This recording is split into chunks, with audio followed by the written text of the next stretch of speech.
Ladies and gentlemen, it's time to start. Is the mic working? Okay.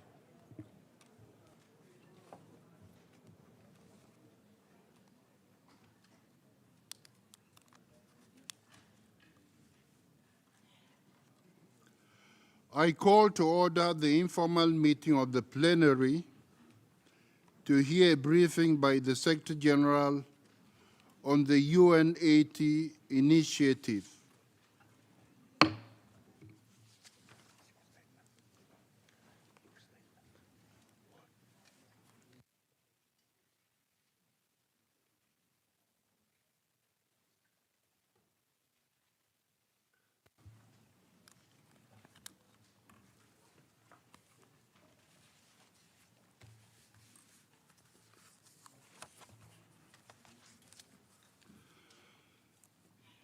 Excellencies, ladies and gentlemen, thank you for joining today's briefing on the UN80 Initiative. I thank the Secretary General for graciously joining us today. Dear colleagues, it is fair to say that this is a time of change and uncertainty. It is our responsibility to shape our collective future. Such moments inevitably lead to anxiety and concern, and this is understandable. Yet, there are also opportunities for renewal.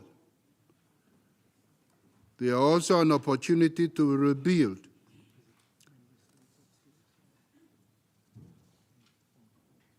The challenges that come along with all these opportunities must always be accepted, and each challenge can come with opportunities. This must be one of such moments. There have been such moments before, and we have always come out stronger. This time we will also come out stronger.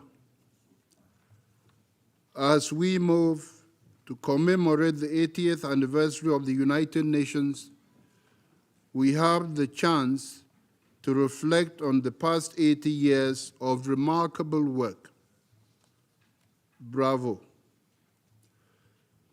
But we also have the chance now to reaffirm the values and principles that gave rise to the United Nations as enshrined in the Charter, and to look to the next 80 years and beyond. In many ways, the Pact for the Future, which this General Assembly adopted in September, has positioned us in the right direction. The Pact emphasizes that the United Nations system must be fit for the future, effective and capable. Our collective future is in our hands. The Secretary General's UN80 Initiative, announced on the 11th of March in his letter to member states, is an opportunity to undertake strategic reforms and improvements in line with the United Nations Charter and the Pact for the Future. It is a chance to build the future of the United Nations and of multilateralism together. As such, it is based on ongoing consultation with member states and the United Nations system. Before I hand over the floor to the Secretary General, allow me to underscore the importance of this moment. There will be challenging conversations and tough decisions ahead. Change is never easy, but it can be successful and very rewarding. We must embrace all the changes the UN needs in order to embrace and handle the challenges we all face. Let us be smart, efficient, collaborative, and emphatic. Above all, let us be ever mindful of our charter responsibility to work for the peoples of the world. The peoples of the world expect us to make the United Nations successful. And all peoples expect us to grow and evolve alongside the world we live in. All circumstances that concern humanity are dynamic. They keep changing all the time. My dear colleagues, it is in all our interests to ensure that the United Nations remains effective, cost-efficient, and responsive to the planet it serves. Let us make that a reality. Thank you.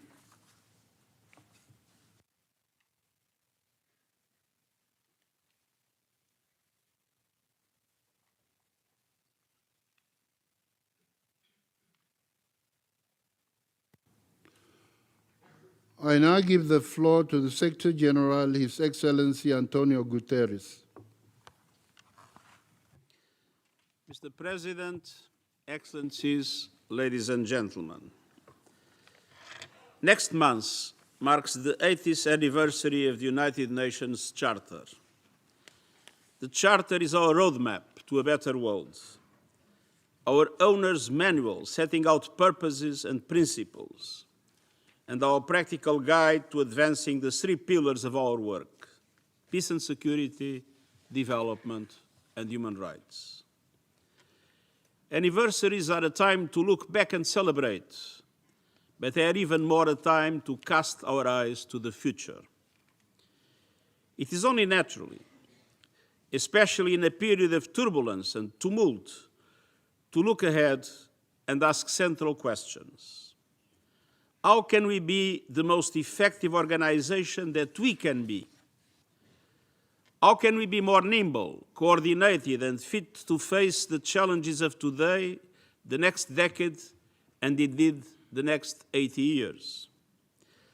The UN80 Initiative is anchored in answering these questions and equipping our organization in an era of extraordinary uncertainty.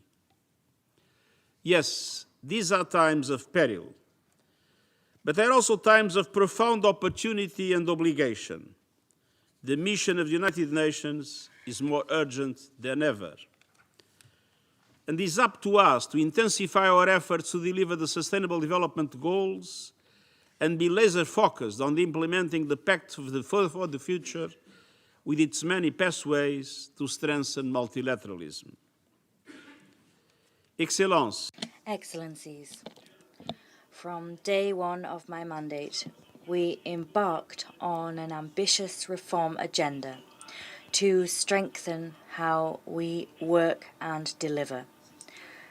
The reimagined development system is one example. Our shared goal has always been to make our organization more efficient and effective, to simplify procedures, eliminate overlaps, and to enhance transparency and accountability of each and every one of us. The liquidity crisis we now face is not new, but today's financial and political situation adds even greater urgency to our efforts. What is today called into question is the very meaning of multilateralism, its values, its principles, and its sustainability, its very fabric. But I also sense from many of you a robust determination and political will to ensure a United Nations that is stronger than ever before and ready to meet the challenges of the 21st century. We must rise to meet this moment. As indicated in my letter of 11 March, the UN80 Initiative is structured around three key work streams. First, we are striving to rapidly identify efficiencies and improvements in the current arrangements. Second, we are reviewing the implementation of all mandates given to us by member states. And third, we are undertaking consideration of the need for structural changes and program realignment across the UN system. Under the first work stream on the efficiencies and the improvements, Under Secretary General Catherine Pollard is leading a working group for the Secretariat that is developing a management strategy to design a new business model for the organization. The working group is focused on developing cost reduction and efficiency enhancement proposals in measurement and operations across the UN Secretariat. It is reviewing administrative functions to identify redundancies, streamline processes, and design integrated solutions with cost-benefit analysis and clear implementation roadmaps. Priority areas include functional and structural consolidation, workforce streamlining, relocating services from high-cost duty stations, centralizing IT and support services, and expanding automation and digital platforms. While the working group's immediate focus is on management and operational areas, the rest of the Secretariat will be expected to contribute towards the efficiency agenda.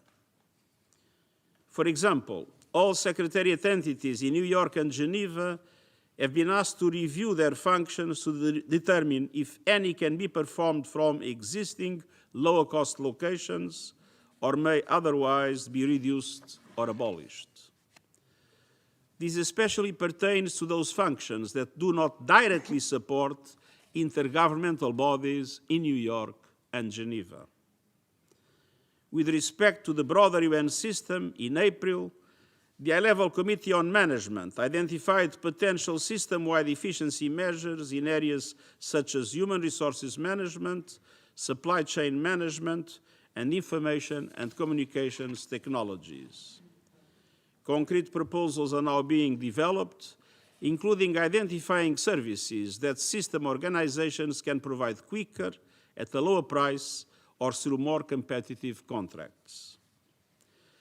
This brings me to the second work stream, mandate implementation review. As stated in my 11 March letter, this work stream is about how the UN system implements mandates entrusted by member states. We will not review the mandates themselves. Those are yours to decide on. Our job is to examine and report on how we carry them out, and our goal is to simplify and optimize how we do so.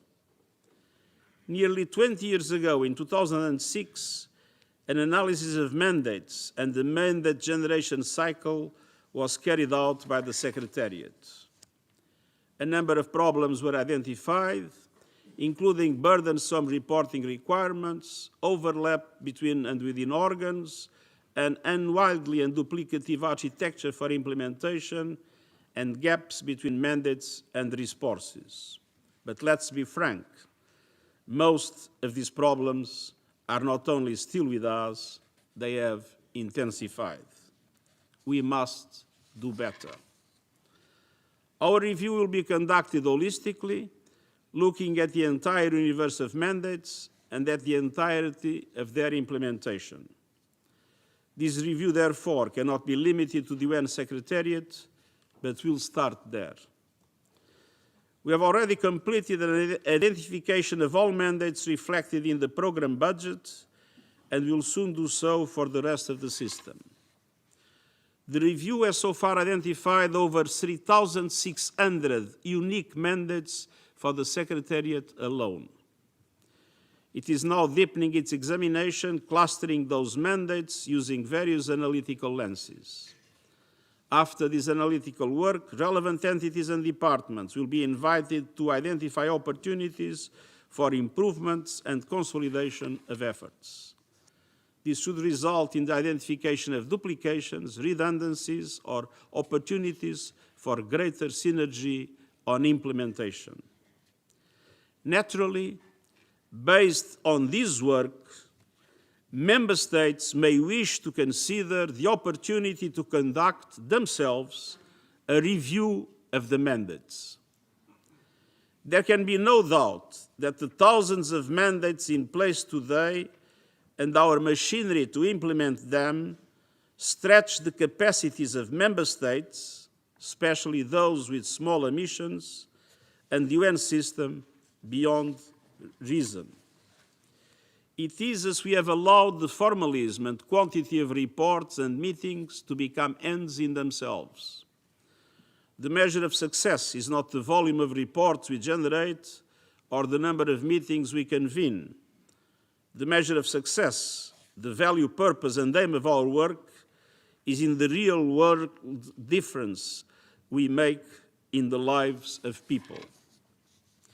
And that brings me to the third work stream, structural changes.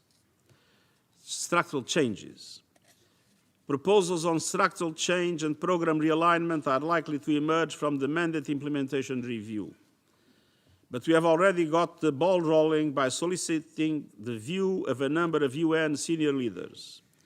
Their initial submissions, nearly 50 in all, show a high level of ambition and creativity. Last week, we deepened some of our ideas and thinking about structural changes in a dedicated session of the UN System Chief Executive Board for coordination.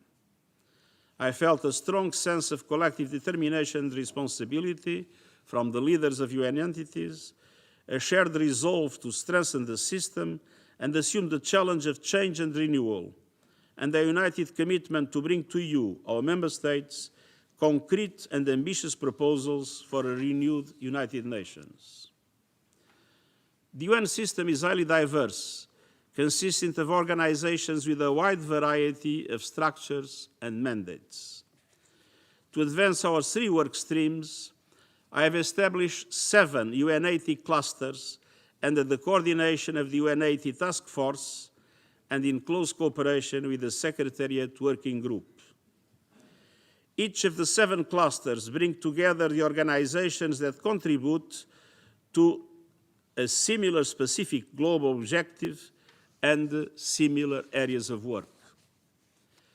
They will advance efforts in the 3 UN80 work streams, identifying efficiencies and improvements, mandate implementation review, and possible structural changes.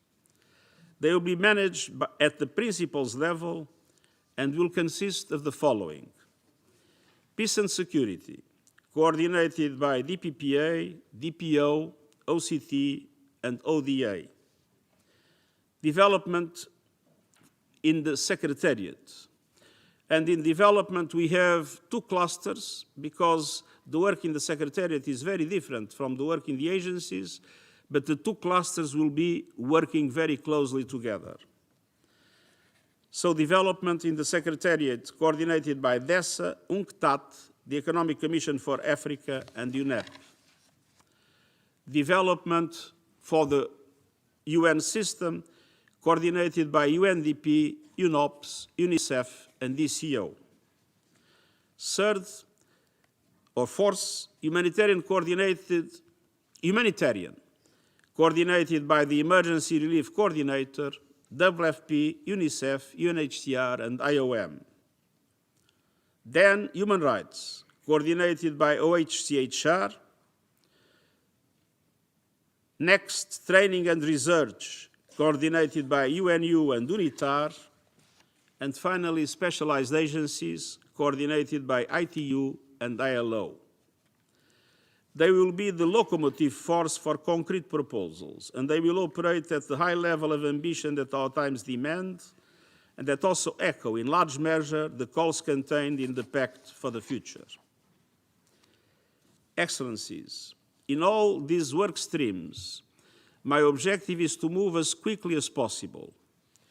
Initiatives impacting on the program budget for 2026, prepared under the coordination of the Secretariat Working Group, will be included in revised estimates for the 2026 budget to be presented in September.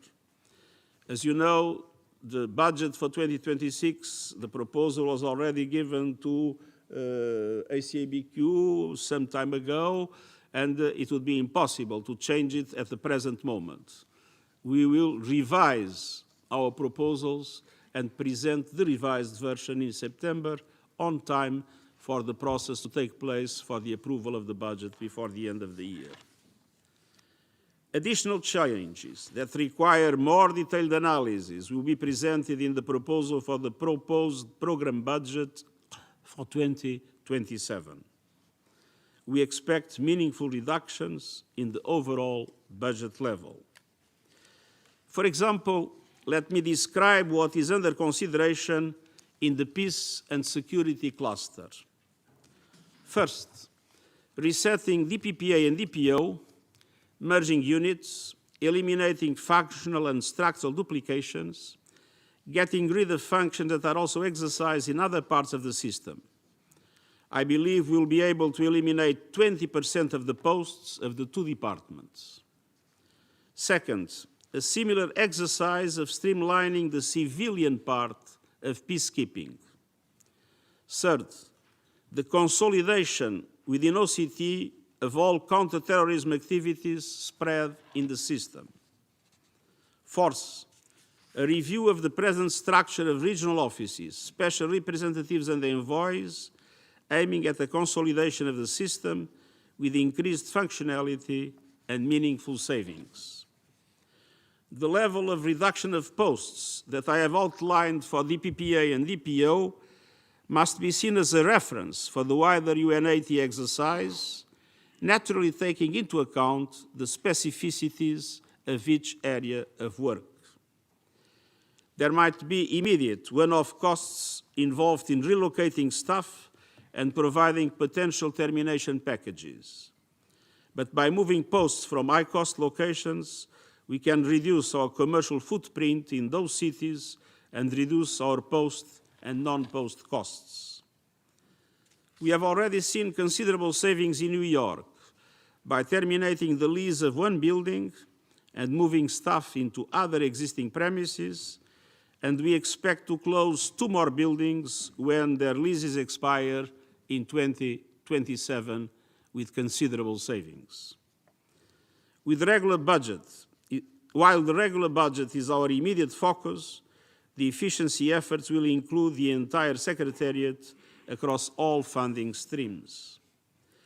These will entail some difficult decisions as we assess structures and processes and seek meaningful efficiencies. The impact on member state contributions will be visible for years. But we cannot achieve the efficiencies required unless we also focus on the programmatic areas of our work. Dedicated outreach with the wider UN system is now underway and will take profit of the work of the established clusters. Additional proposals resulting from other work streams will be submitted to member states for consideration as appropriate. And many changes will require the approval by the General Assembly this year and next. I will consult closely and regularly with member states on progress, seeking guidance on the way forward, and presenting concrete proposals for discussion and decision-making when appropriate. We know that some of these changes will be painful for our UN family. Staff and their representatives are being consulted and heard.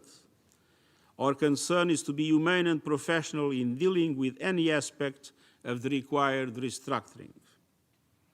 Excellencies, the UN80 Initiative is a significant opportunity to strengthen the UN system and deliver for those who depend on us. It is central for implementing the Pact for the Future. It is crucial for advancing the Sustainable Development Goals. The needs of the people we serve must remain our guiding star. We must always stick to principles, and we must never compromise core values, and we must forever uphold the purposes and principles of the UN Charter. We will advance all this work so that our 3 pillars, peace and security, development and human rights, are mutually reinforced, and the geographical balance of our workforce and our gender and disability strategies will be preserved. And we will ever be mindful of the interests of all member states developing countries in particular. Your active engagement and support for the UN80 Initiative is vital to ensure that efforts are inclusive, innovative, and representative of the needs of all member states. The success of the UN80 Initiative depends on all of us living up to our shared and complementary responsibilities. Many decisions ultimately are in your hands as member states. Many of you have agreed that this must be the moment to be bold and ambitious. That is what our organization needs, and that is what our times demand. Make no mistake, uncomfortable and difficult decisions lie ahead. It may be easier and even tempting to ignore them or kick the can down the road, but that road is a dead end. We cannot afford to act in any other way than with the highest level of ambition and common purpose. Let us seize this momentum with urgency and determination and work together to build the strongest and most effective United Nations for today and tomorrow, and I thank you. I thank the Secretary General. I now open the floor for comments or questions. This meeting will not have a pre-established list of speakers. Delegations wishing to take the floor are invited to press the microphone button. In order to allow maximum participation by all in the limited time available, I strongly encourage you to be as brief as possible. As announced in the journal, delegations are requested to limit their statements to 3 minutes or to 5 minutes when speaking on behalf of a group. I now give the floor to the distinguished representative of Iraq, who will speak on behalf of the Group of 77 and China.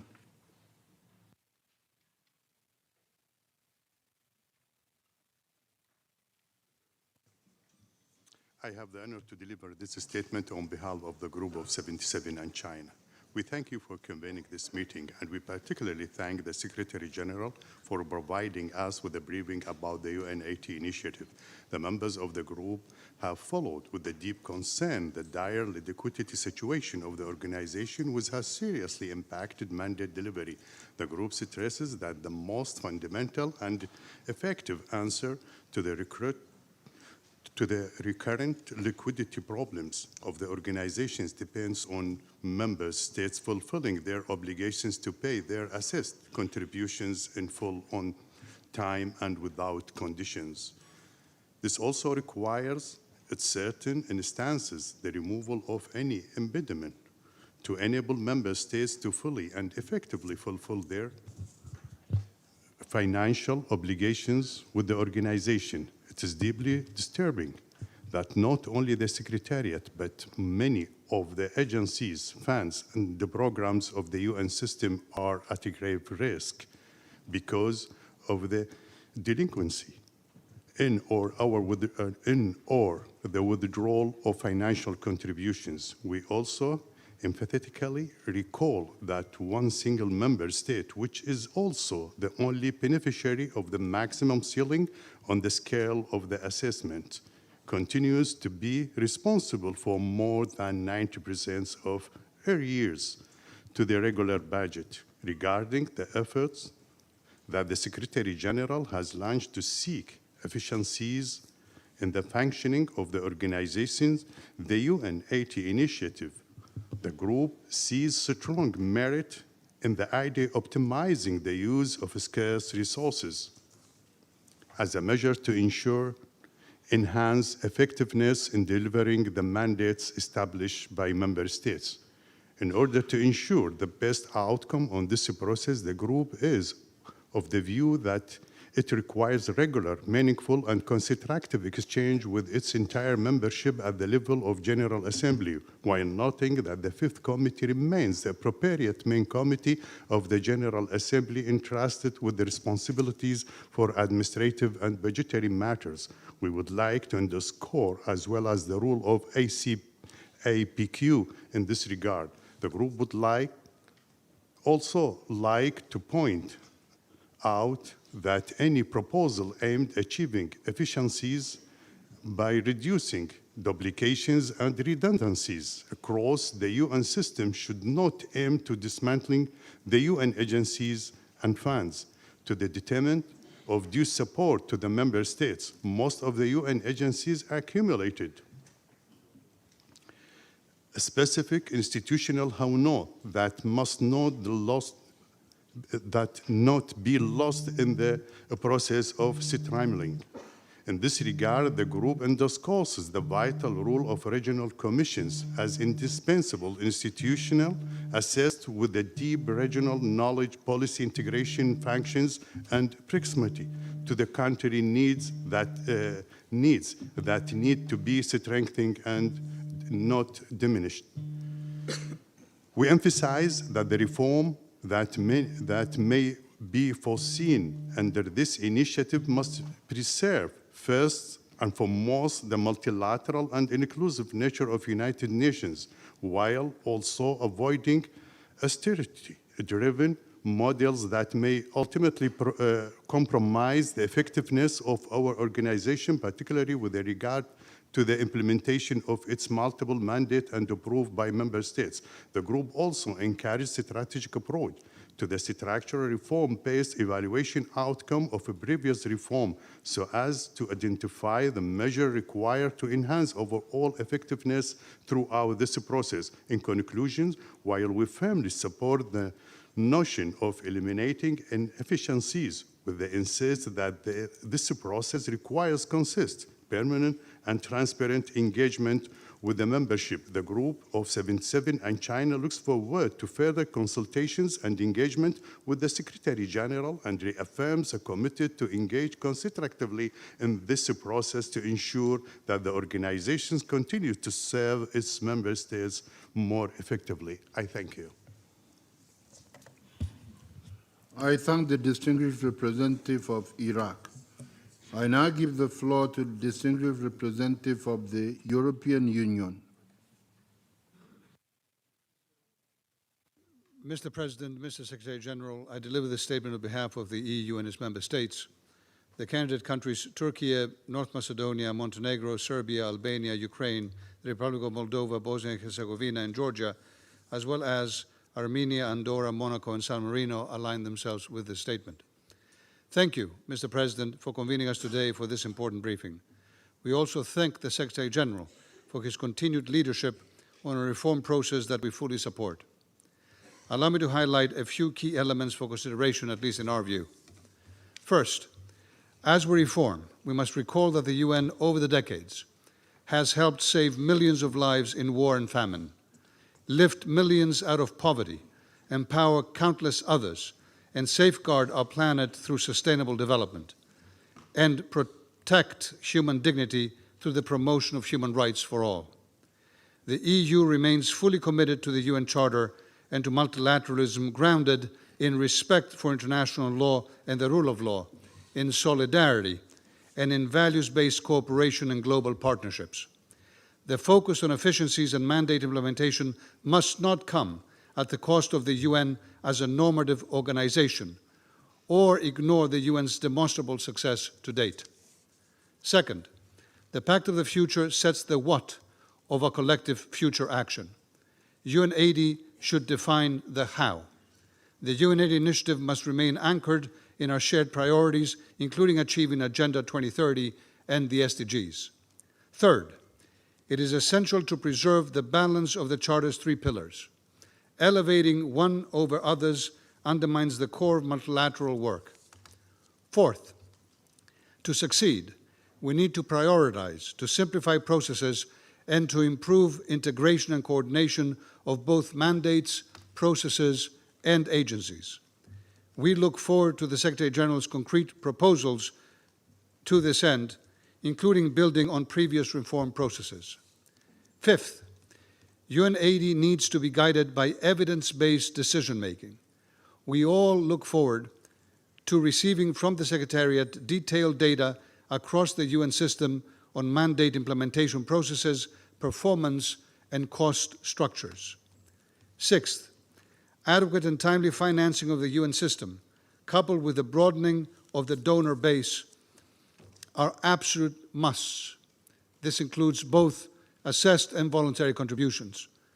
The European Union and its member states are the biggest collective contributors to the United Nations. Predictability and timeliness in financial contributions by all donors is an absolute prerequisite for the UN's success.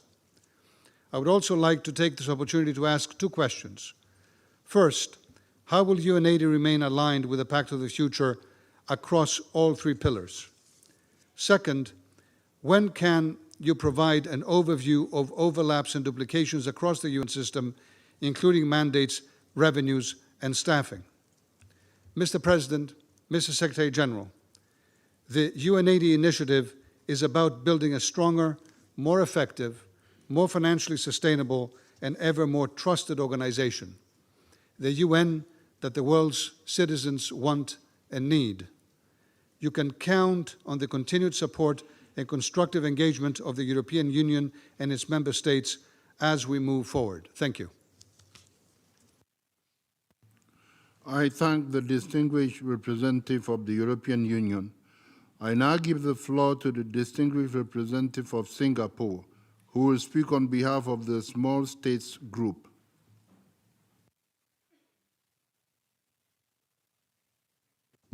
Thank you very much, Mr. President, Mr. Secretary General. Thank you for convening this very important meeting. I would also like to thank the Secretary General for his briefing on his UN80 initiative.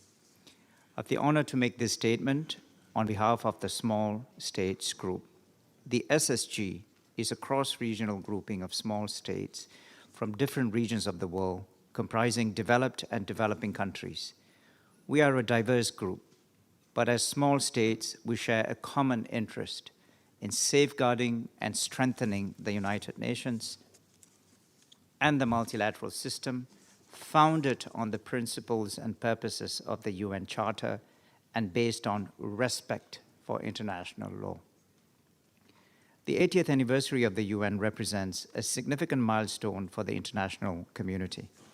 It is an opportunity for serious reflection on the future of the UN and the very idea of multilateral cooperation based on the principle of the sovereign equality of all its members.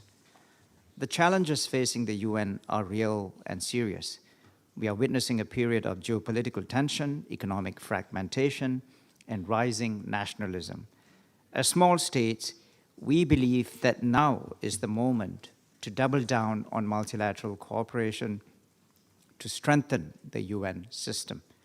This is not a moment for pessimism or passivity, but a moment for leadership and action to re-energize and refresh the UN and the multilateral system. In this regard, we wish to make 3 points on the UN80 initiative. First, the UN80 initiative must lead to a strengthening of the founding principles and purposes of the UN, as outlined in the Charter. We are deeply concerned by the erosion of respect for international law and by efforts to reverse economic integration and globalization. For small states, a strong and effective multilateral system underpinned by respect for the UN Charter and international law is not an option, but an existential necessity. The UN80 process must therefore reinforce the UN's role in the maintenance of peace and security. We must strengthen the capacity of the UN in the areas of conflict prevention, mediation, and peace building. Second, we welcome the Secretary General's efforts to enhance efficiency and accountability within the organization and improve the delivery of mandates through the UN80 initiative. There's much we can do to improve internal efficiencies, reduce overlapping mandates, and restructure the UN system. At the same time, UN80 has to be more than an accounting or budgetary exercise. It is fundamentally an exercise to reset and reposition the United Nations to deliver results for all our people. In this regard, it is important to keep in perspective the need to adequately address all three pillars of our work, namely peace and security, human rights, and sustainable development.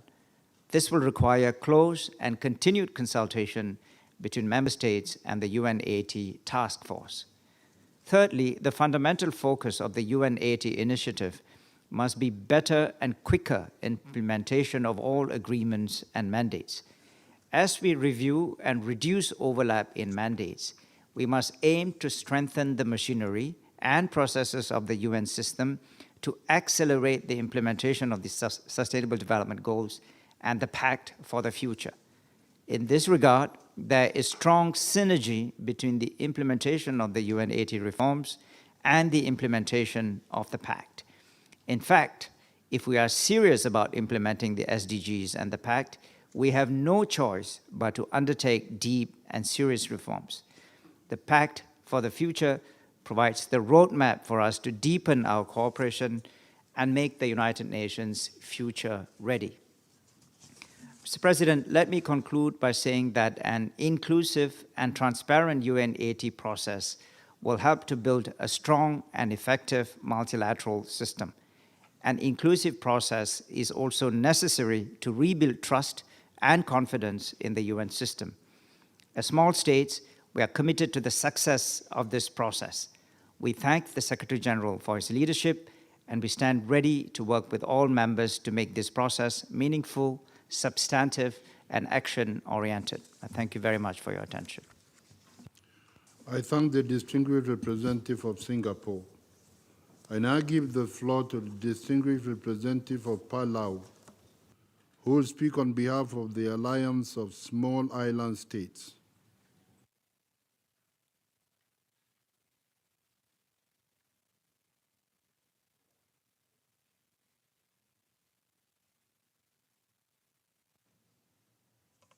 Mr. President, Secretary General, I have the honor to deliver this statement on behalf of the Alliance of Small Island States. As we commemorate 80 years of the United Nations, AOSIS sees this as a vital opportunity to reaffirm the founding values of this organization while modernizing its capacity to serve those who depend on it most, particularly SIDS. AOSIS welcomes the Secretary General's leadership in pursuing reforms to strengthen organizational efficiency, improve delivery, and foster greater coherence across the system. At the same time, we also believe reforms must be anchored in the UN Charter and all three pillars of our work in a balanced manner.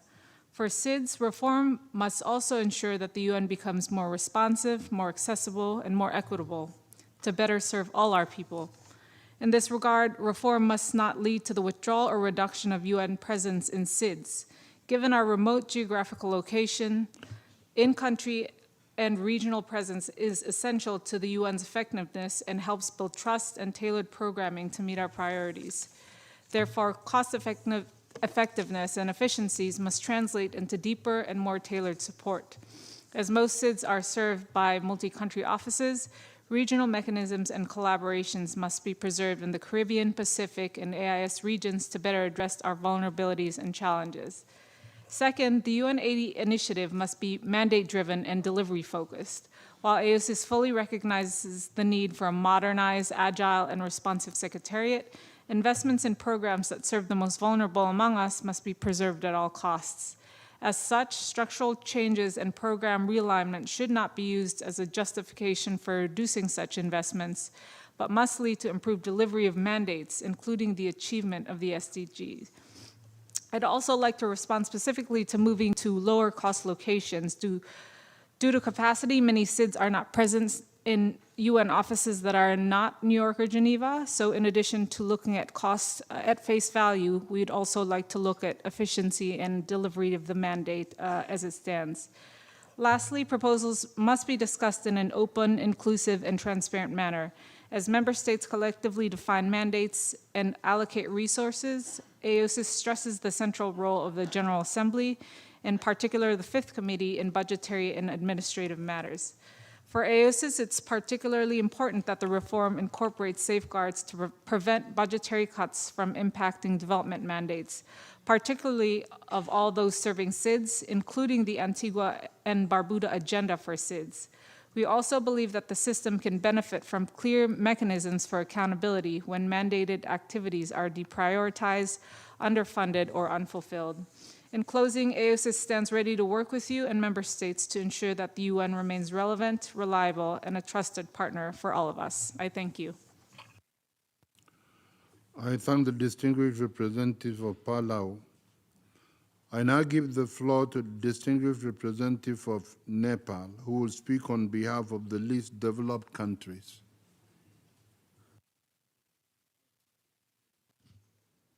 Thank you, Mr. President. Mr. President, Mr. Secretary General, Excellencies, distinguished delegates, I have the honor to deliver this statement on behalf of the group of least developed countries. I align my statement with the statement made by Iraq on behalf of the Group of 77 and China. At the outset, I would like to express our group's sincere appreciation to the Secretary General for your visionary leadership, continued commitment, and the UN80 initiative that aims for a stronger, more effective United Nations that delivers for people and planet. Mr. President, since its founding in 1945, we have continued to make progress in advancing global peace, sustainable development, and human rights. The United Nations has laid a unique and a strong foundation for multilateralism and global cooperation. It has remained instrumental for LDCs in assisting them to address hunger, poverty, and economic challenges and pursue the path of sustainable development. It also provides a platform to raise their unified voice for the collective needs and challenges. However, the multifaceted crises faced by developing countries, in particular the LDCs, including poverty, hunger, inequality, digital divide, and impacts of climate change are yet to be adequately addressed. Heightening geopolitical tensions, rising conflicts and crises, and climate catastrophe make the multilateralism with the UN at its center even more necessary than ever for global peace and security, sustainable development, and human rights. We must take this opportunity to not only to commemorate the 8 decades of its existence, but also as an opportunity to chart a new path for all for the coming decades. The purpose and the principles enshrined in the UN Charter remain fundamental even today to guide our actions and resource allocation. Article 55 mandates the UN to promote high standards of living, full employment, and conditions of economic and social progress and development, while Article 56 obliges all member states to take joint and separate action in cooperation with the organization to achieve these aims. In the 75th anniversary declaration, the world leaders reaffirmed we will leave no one behind. We need a strong development system and effective collaboration between the UN and the international financial institutions for these commitments to be translated into tangible actions for the most vulnerable. We need an even stronger, more effective, and more responsive UN. The UN has shaped the modern world in profound ways, but its future depends on adapting to new challenges while continuing to support the most vulnerable nations. The group agrees with Mr. Secretary General that reforms are not just about internal processes, but about delivering tangible improvements in peace, development, and humanitarian aid. We recognize the reform areas that have been prioritized: efficiencies and improvements to current agreements in the arrangements in the UN, the implementation of mandates from member states, and structural changes and program realignment. The UN80 initiative presents an opportunity to ensure that reform efforts are aligned with the needs of those furthest behind. We acknowledge that global development partnerships are yielding results. The total number of LDCs has decreased from 52 in 1991 to 44 currently. This progress reflects the effectiveness of the UN system support, especially OHR, LLS, and the support from development partners. This momentum must not be lost. We must pursue an incentive-based graduation approach as agreed in the Doha Program of Action, ensuring that graduating countries receive adequate support during their transition. In conclusion, Mr. President, the UN80 initiative presents an opportunity to rebuild trust in multilateralism and reinvigorate the United Nations. For LDCs, a strengthened, efficient, and effective UN is not a luxury, but a necessity. We stand ready to engage constructively in the reform process to ensure that the UN remains effective, cost-efficient, and responsive to the people it serves. I thank you. Thank you very much. I wish to say the following. I thank you for always cooperating. We noticed there are 59 persons wishing to speak. 59 is a very long list. So be as short as you can be so that we can hear as many people as possible. Thank you for cooperating. Now I give the floor to the distinguished representative of Kuwait, who will speak on behalf of the Gulf Cooperation Council.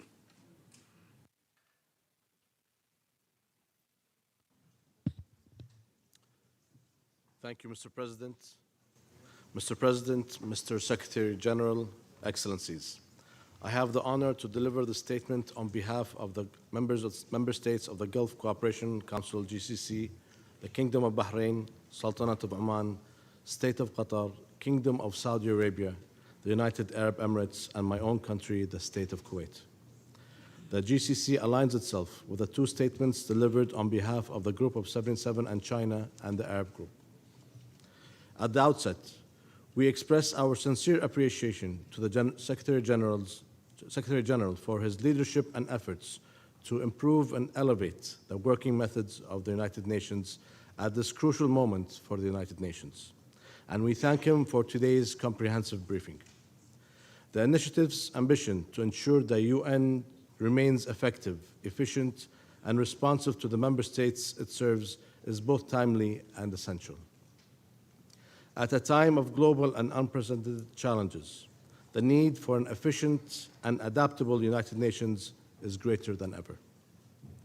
We welcome the UN80's initiative's focus on identifying efficiencies and improvements in the way it works, reviewing the implementation of mandates from member states, and undertaking a strategic review of deeper structural reforms and program realignment in support of broader efforts to strengthen the UN system through the Pact for the Future and its annexes.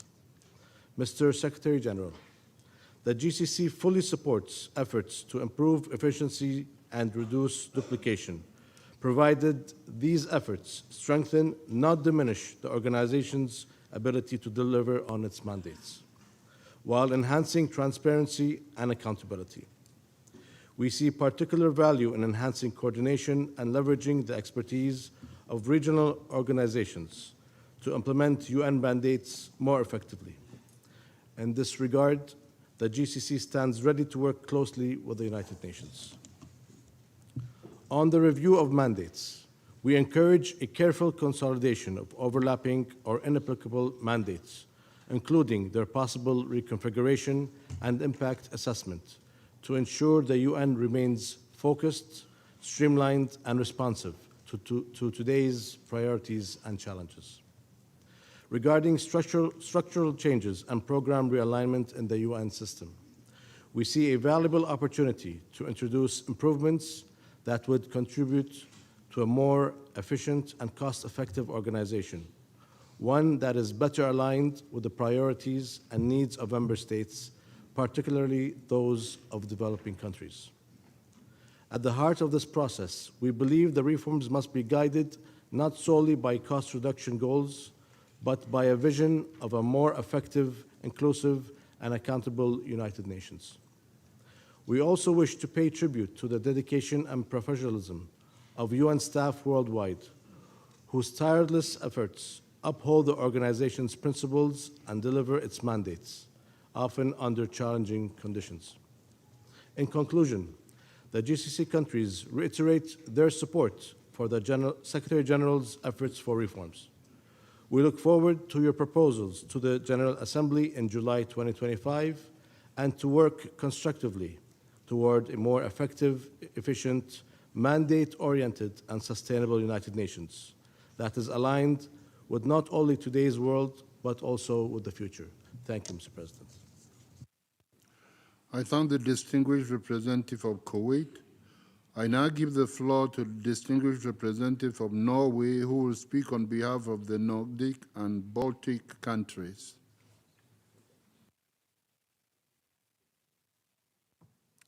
President, Secretary General, thank you for convening this briefing on the UN80 initiative.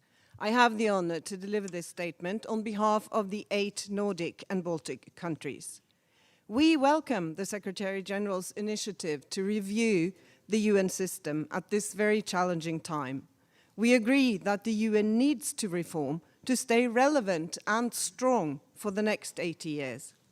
For the Nordic and Baltic countries, a functioning and streamlined multilateral system with the UN at its core is more important than ever. The UN is and will remain the principal multilateral forum where all states have a seat at the table and come together to tackle complex global challenges.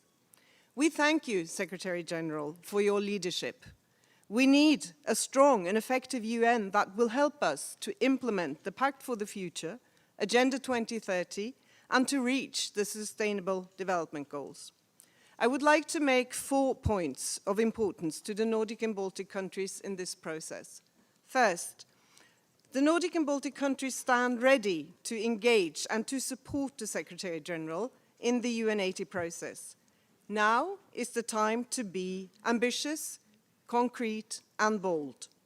We need you, Secretary-General, to make decisions within your jurisdiction to show the membership some early wins and a high level of ambition related to efficiency gains.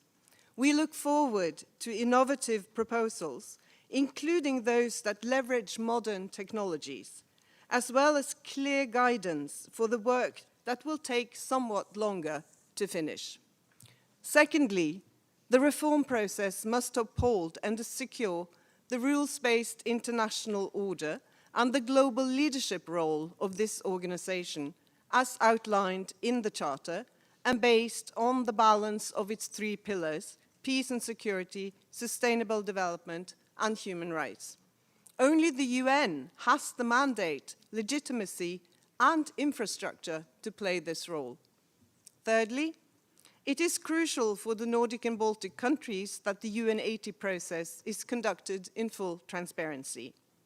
This is also the time for increased dialogue and solidarity across regions. We are in this together. The UN is indispensable to end conflicts and poverty, address climate change, and protect and promote human rights. The Nordic and Baltic countries will therefore engage with countries in all regions. We will look beyond our traditional groups to build support for the necessary reforms. Fourth and finally, the relevance of the UN system is determined by its impact and results. UN80 must strengthen the UN's ability to deliver for people at country level. Let us use this opportunity to stand together and craft the UN which is stronger, more effective, and fit for the realities of today's world as well as for tomorrow's. All members must honor their commitments in full and on time. So let me conclude by asking you, Secretary-General, about the current liquidity crisis in relation to the UN80 reform, considering that all member states do not honor their commitments as they should. And I thank you. I thank the distinguished representative of Norway. I now give the floor to the distinguished representative of Barbados, who will speak on behalf of the Caribbean community. Thank you, Mr. President. I have the honor to deliver this statement on behalf of the 14 member states of the Caribbean community. CARICOM aligns itself with the statement delivered by Iraq on behalf of the Group of 77 and China, and by Palau on behalf of the Alliance of Small Island States. We thank the Secretary-General for the launch and briefing on the UN80 initiative at this pivotal moment in the history of the organization. The 80th anniversary of the United Nations is not only an occasion for reflection, but a call to action. As a region of small states deeply committed to multilateralism, CARICOM strongly supports the UN and believes that now more than ever, the organization must be revitalized to effectively meet the demands of a changing world. We are keenly aware of the current turbulence in the multilateral space. However, CARICOM does not view this moment with pessimism. Rather, we see this as an inflection point collectively to reaffirm and renew our commitment to the founding principles of the Charter. We are encouraged by the Secretary General's appointment of a dedicated task force and note with appreciation that consultations have already begun.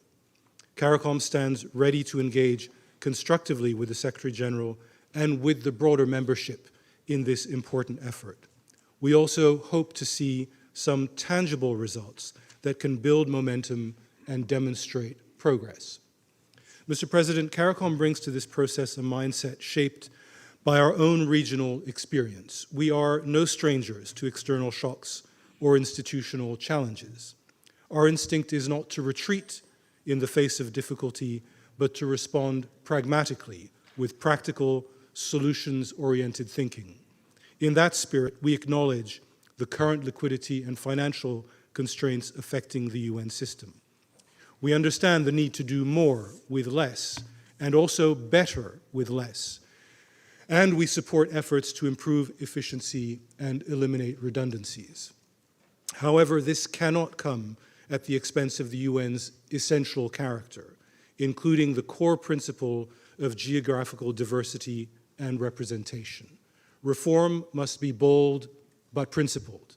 Efficiency must not become austerity. We urge that reform efforts remain grounded in the UN's three core pillars of peace and security, sustainable development, and human rights, and also uphold the UN's unique convening role and normative leadership. We also stress that budgetary and structural reforms that could affect mandate delivery or the distribution of resources must involve full and transparent engagement with the membership. At the same time, we respect the Secretary General's role as Chief Administrative Officer. We encourage his continued leadership in identifying areas for internal reform and in enhancing the UN's ability to deliver results.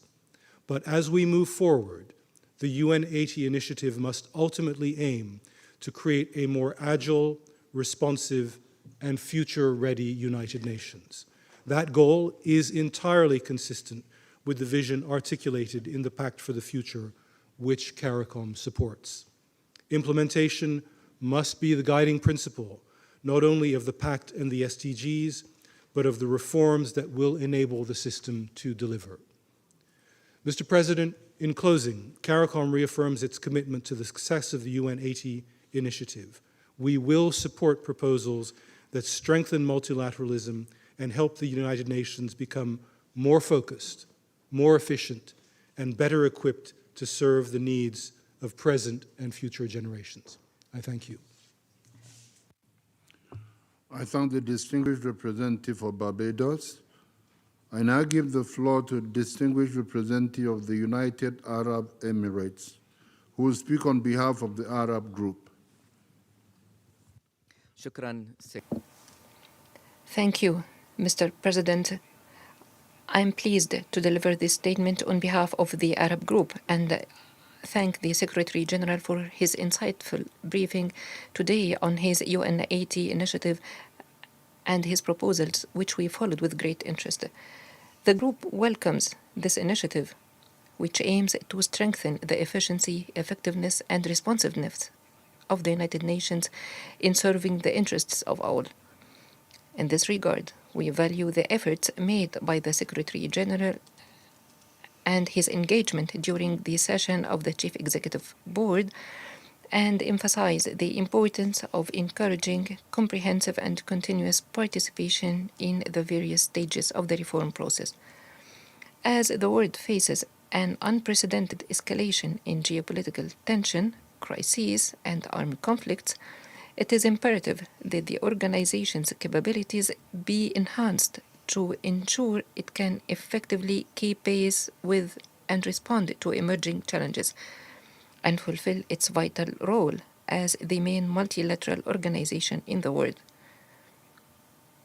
in a manner that restores confidence in the organization and its institutions and agencies. In this context, we underscore that the reform process and its proposed measures must align with the founding principles and purposes of the UN Charter.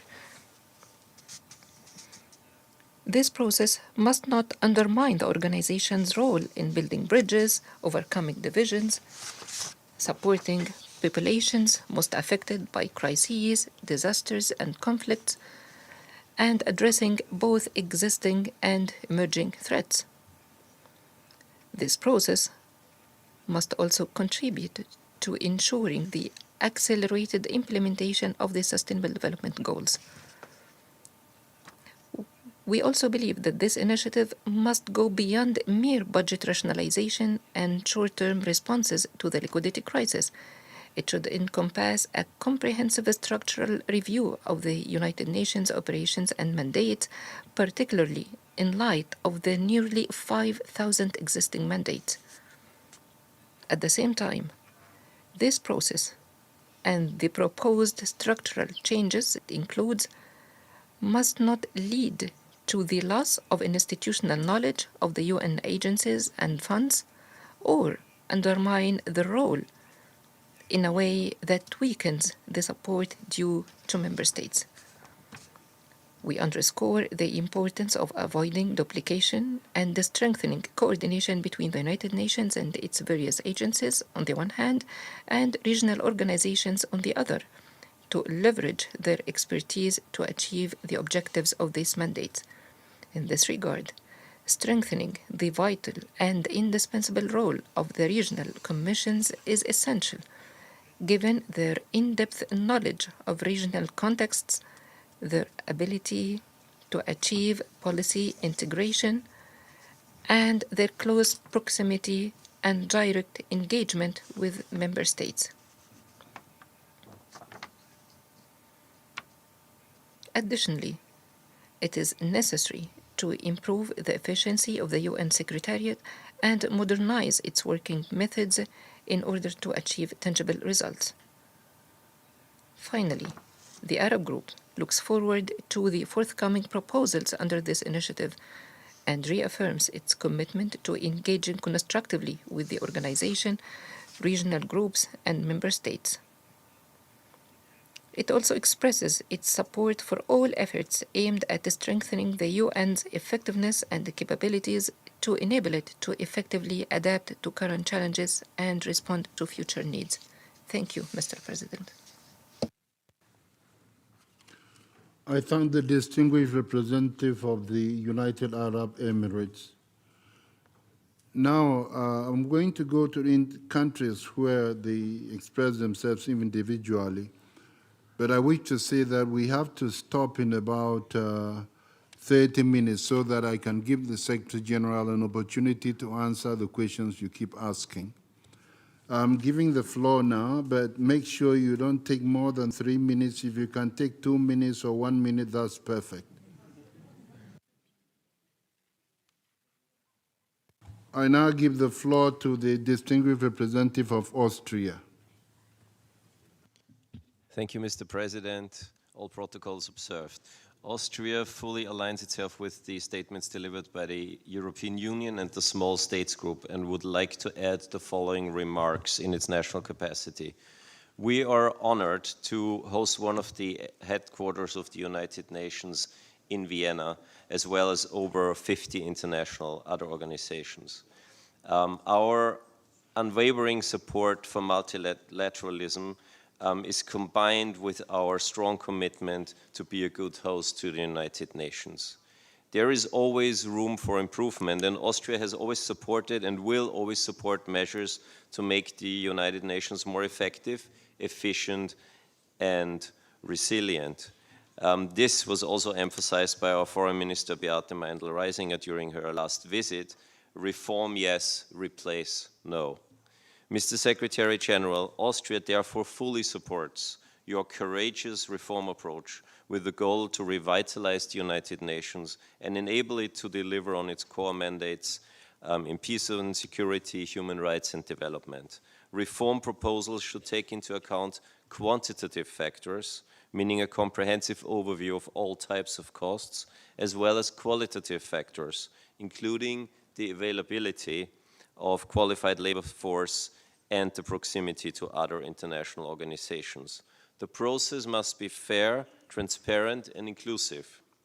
A strategically balanced solution must be ensured for the UN HQ in Vienna as a core location within the UN system, including its organizations and programs. To conclude, I would like to reiterate Austria's strong support and commitment, together with the EU and its member states as the UN's biggest contributor, to pay and continue to pay our contributions in full, on time, and without conditions. Thank you. I thank the distinguished representative of Austria. I will now give the floor to the distinguished representative of Ethiopia, who will speak on behalf of the African group.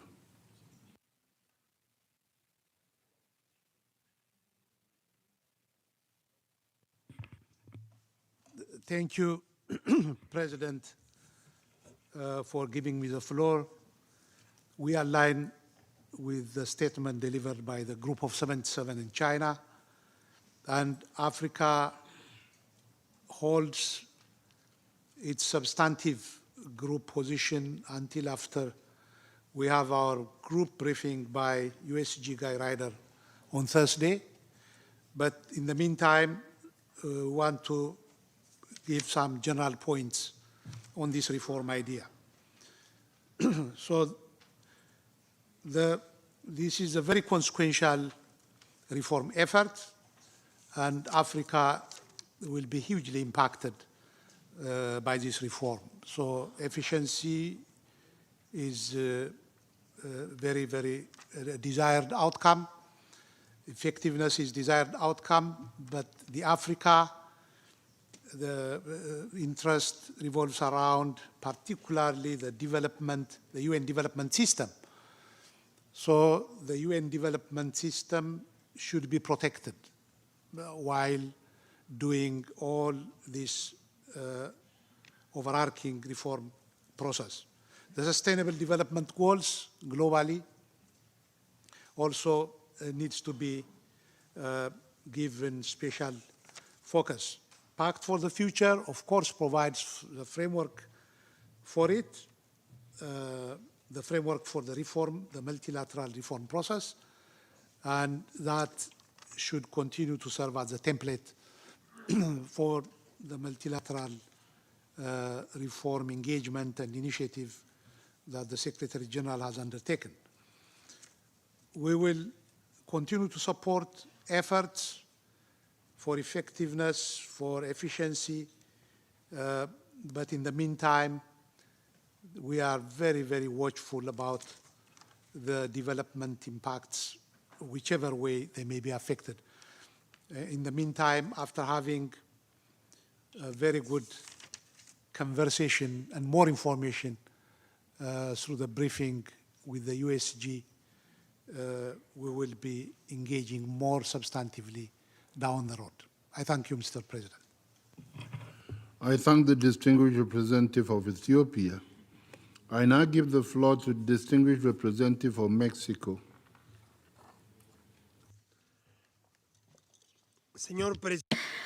Mr. President, Mexico congratulates the Secretary General and welcomes the UN80 Initiative.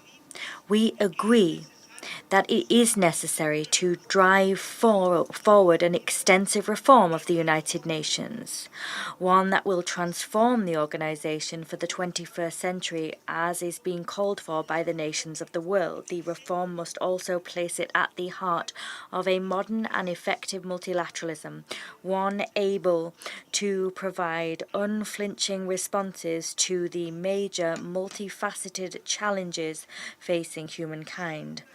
Only smart and audacious action will make it possible for the organization to flourish in the years to come and to preserve its relevance as the main international organization able to shoulder effectively the common commitment to international peace and security, as well as to tackle current and future global challenges in the fields of disarmament, sustainable and shared development, the fight against climate change, and the defense of human rights. The dilemma is a clear one. Moving towards a UN able to tackle unprecedented challenges threatening us today, such as climate change and social inequality, or plunge into a spiral of backwards momentum, a world where crucial decisions continue to be taken only by the most powerful on earth. Our reform must represent all of the membership. It is vital that this reform be inclusive and transparent. It must be a commitment between member states and the Secretariat, one which keeps channels for dialogue and ongoing communication open so that together we can decide upon the future of the United Nations that we wish to see. Thank you. I thank the distinguished representative of Mexico. I now give the floor to the distinguished representative of Cuba. Mr. President, we align ourselves with the statement made on behalf of G77 in China and with that made by AOSIS. We are grateful for the convening of this informal briefing. We're also grateful to the Secretary-General for his statement regarding the UN80 Initiative. We wish to underscore that we are gravely concerned at the delicate situation currently besetting the United Nations owing to financial difficulties. We should not overlook the sabotage that the United States is performing against this organization in refusing to pay its contribution and fund the agencies of the United Nations. The work of the majority of these bodies makes the difference between life and death for millions of people throughout the world, primarily in some of the poorest nations on the globe. With that, we also wish to say that we'll always be interested in any exercise whose goal is to achieve more efficient resource use. We note that the UN80 initiative was launched with that very goal in mind. However, we sense that we still need greater clarity. According to announcements made, we understand that there is a working group for this initiative. However, we haven't seen public information on the members of that working group. Neither have we seen the publication of other information, such as the time frame for this initiative, its scope, how guidance from member states will be received, and these are just some concerns. Given that we cannot predict how the initiative will play out, we wish to underscore a number of additional points. One, no reform that comes from that process can prompt or lead to change in the content or mandates of agencies established by the United Nations if there is no guidance issued from legislative bodies. Two, we should ensure due respect for governing bodies of the various entities of the United Nations system. Where the Secretariat is concerned, we insist that any administrative or budgetary proposal must absolutely be subject to ACABQ scrutiny as well as that of the Fifth Committee. Three, achieving efficiencies cannot ultimately translate into the eradication of work areas of this organization. Neither can it delete the institutional footprint and memory of its bodies. Moving functions to locations where the cost of living is lower than New York or Geneva requires an evaluation that calculates all possible costs in a context of liquidity constraints. Taking decisions without considering all implications could lower morale among staff, and that could lead to the organization's credibility being eroded. Elsewhere, we wish to indicate that Secretariat staff must return to offices on a full-time basis. Fifthly, we should undertake an evaluation of recent reforms to determine whether these have been cost-effective, and if necessary, we should make appropriate adjustments to them. Thank you. I thank the distinguished representative of Cuba. I now give the floor to the distinguished representative of the plurinational state of Bolivia, who will speak on behalf of the landlocked developing countries.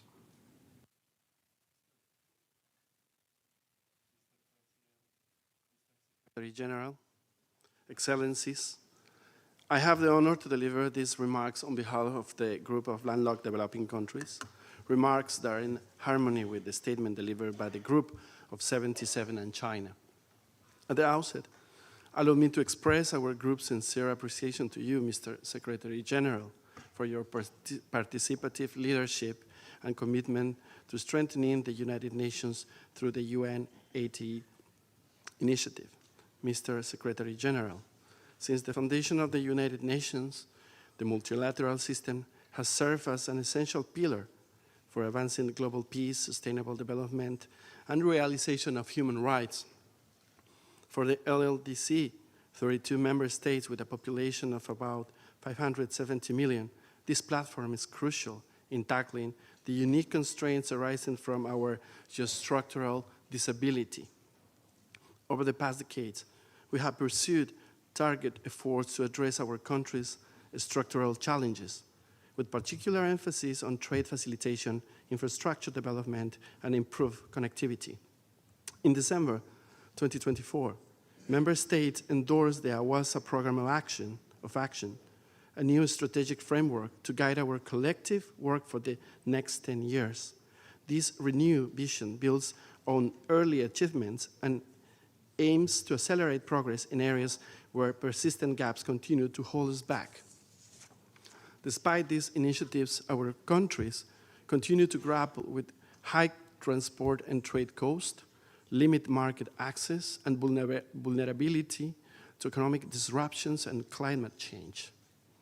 Lingering effects of the pandemic, geopolitical tensions, and protectionism measures compound these challenges, threatening the reverse hard-earned development gains.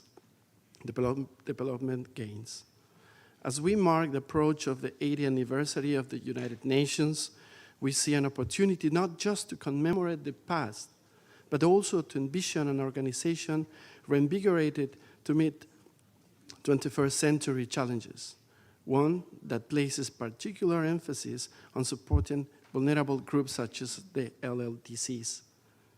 Excellencies, we welcome your emphasis, Mr. Secretary General, that reforms must translate into tangible improvements in peace, development, and humanitarian support. Structural changes increase efficiency and improve coordination at all levels of the UN system are essential to fulfill the mandates envisioned in the Charter and its members' directives. We also underscore the need for deeper partnerships between the UN, international financial institutions, regional development banks, and private sector. Improved trade and transit infrastructure, greater access to technology, and sustainable financing would be vital for LLDCs to fully integrate into global markets and achieve the SDGs. Distinguished delegates, we also stress the importance of maintaining and reinforcing dedicated UN support structures, such as the United Nations Office of the High Representative for the Least Developed Countries, landlocked developing countries, and small island developing states, which play a vital role in advancing the development priorities of LLDCs. Any reform must enhance, not reduce, the capacity of these offices to deliver target support to countries in special situations. In conclusion, Mr. Secretary General, the United Nations has played a transformational role over the past 8 decades, guiding states toward collaboration and enabling progress on shared aspirations for peace and development. As we look forward to the 80th anniversary of the UN, we must harness this milestone to reaffirm our commitment to an organization that efficiently supports its most vulnerable member states, including LLDCs. I thank you. Thank you very much. I thank the distinguished representative of Bolivia. Before giving the floor to the next speaker, I'd ask that you reduce your time to 2 minutes so that we can manage a few speakers. I now give the floor to the distinguished representative of China. Mr. President, I thank you for convening the meeting today. I thank Secretary General Guterres for his briefing. China aligns itself with a statement by Iraq on behalf of G77 and China. As the most universal, representative, and authoritative intergovernmental organization, the UN has played, over the past 8 decades, an important role in maintaining international peace and promoting common development. But at the same time, due to the withholding of funds by the largest contributor, the operation and effectiveness of the organization are facing serious challenges. The Secretary-General has launched UN80 Initiative to promote the reform of the UN so as to achieve better quality and high efficiency.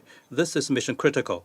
It requires Secretary-General's deep involvement. We look forward to a positive and effective outcome. 4 points. 1. It is imperative to defend and uphold the authority of the UN. Reform is aimed at strengthening, not weakening the organization. As the international situation gets more complex and volatile, there's the greater need to support the UN in playing a central role. The international system with the UN at the core must be preserved. This is the fundamental direction and the goal of the reform, which must be firmly maintained. 2. It is necessary to promote the balanced development of 3 pillars: peace and development, peace and security, development, and human rights are mutually reinforcing. Therefore, they should be promoted in a balanced way. As we speak, the implementation of the 2030 Agenda is seriously lagging behind the schedule. The momentum of international development cooperation is sluggish and insufficient. Reform should be focused on prioritizing development in terms of mechanisms and resources. 3, it is important to enhance the effectiveness of the work of the UN. A leaner UN that is more efficient, responsive, physically responsive, and influential is in the interest of all countries. Reform bears on the interest of the general membership. As such, it is necessary to enhance transparency, strengthen consultation among member states, build the broadest consensus possible. Reform should not be used as an excuse for any country's failure to fulfill its financial obligations. 4. It is essential to safeguard the interests of the developing world. The vital interests of developing countries must be fully taken into consideration. The representation and voice must be effectively enhanced. No country should be allowed to place its interests above those of member states and sacrifice the legitimate rights and interests of developing countries in order to satisfy its own needs. Thank you very much. I thank the distinguished representative of China. I now give the floor to the distinguished representative of Australia. Thank you, President. In view of time, all courtesies observed. This is obviously a pivotal moment which requires us to do things differently and decisively. We agree the status quo is no longer viable. Our efforts must be on preserving critical functions which support the key pillars of the UN system: peace and security, human rights, and sustainable development. Member states elected you, Secretary General, to guide this organization, and we back you to set us on course. On the 3 lines of effort for UN80, first, we acknowledge efforts to move quickly to reduce costs and duplication. Our priority must be on-the-ground delivery of outcomes, a one UN approach with one budget and one set of outcomes in continuing our efforts to leave no one behind. Second, the focus on mandates is a stark reminder that we can only reform together. UN80 must be an endeavour of both the UN leadership and member states. We, as member states, establish mandates without sunsetting others, meetings are getting longer and more complex, agendas are overflowing, and we cannot expect the UN system to continue to absorb the impact. Third, we consider the work on structures will have the most enduring impact, and we look for a UN system which is streamlined, coordinated, effective, and fit for the future. We look forward to the recommendations on the consolidation of agencies. We have had many reform processes in the past. This one can't be just another one, divorced from the real-time downsizing of other UN centres, especially Geneva, and field offices around the world. We can't be New York-centric. We ask you, Secretary General, to drive a connected agenda to reform the UN as one. Importantly, no region can be left behind. Southeast Asia hosts UN hubs that should be considered in the use of lower-cost duty stations. Thank you very much indeed. I thank the distinguished representative of Australia. I now give the floor to the distinguished representative of Morocco. Mr. President, Mr. Secretary General, all protocol observed. For the sake of time, my delegation will focus on 3 points. First, we commend the Secretary General for his timely and visionary UN80 initiative. Morocco sees it as a vital opportunity to modernize the organization, enhance its efficiency, and make it more responsive to today's global challenges. Second, we welcome the emphasis on coherence across the UN system, as well as the commitment to inclusive consultations. We believe that for reform to succeed, ownership by member states is essential. This process must remain transparent, member-driven, and anchored in the principles of the UN Charter. We need to ground reforms in the 2030 Agenda and the Pact for the Future, focus on practical operational improvements and simplifying procedures, not added layers of complexity, and strengthen coordination between UN entities and member states for greater impact on the ground. Third, and finally, on financing, we underscore that reform cannot succeed without financial sustainability. Liquidity challenges remain a serious concern. Morocco, as an early contributor to the 2025 regular budget, reaffirms its commitment to well-resourced and effective UN. We stand ready to engage actively in the collective effort and remains deeply committed to renewed multilateralism based on solidarity, cooperation, and shared responsibility. I thank you. I thank the distinguished representative of Morocco. I now give the floor to the distinguished representative of the Russian Federation. Mr. President, Mr. Secretary General, it's a shame that such an important discussion is something that we don't have time for. I'll also try to cut down my statement. On the whole, the initiative is something that we support.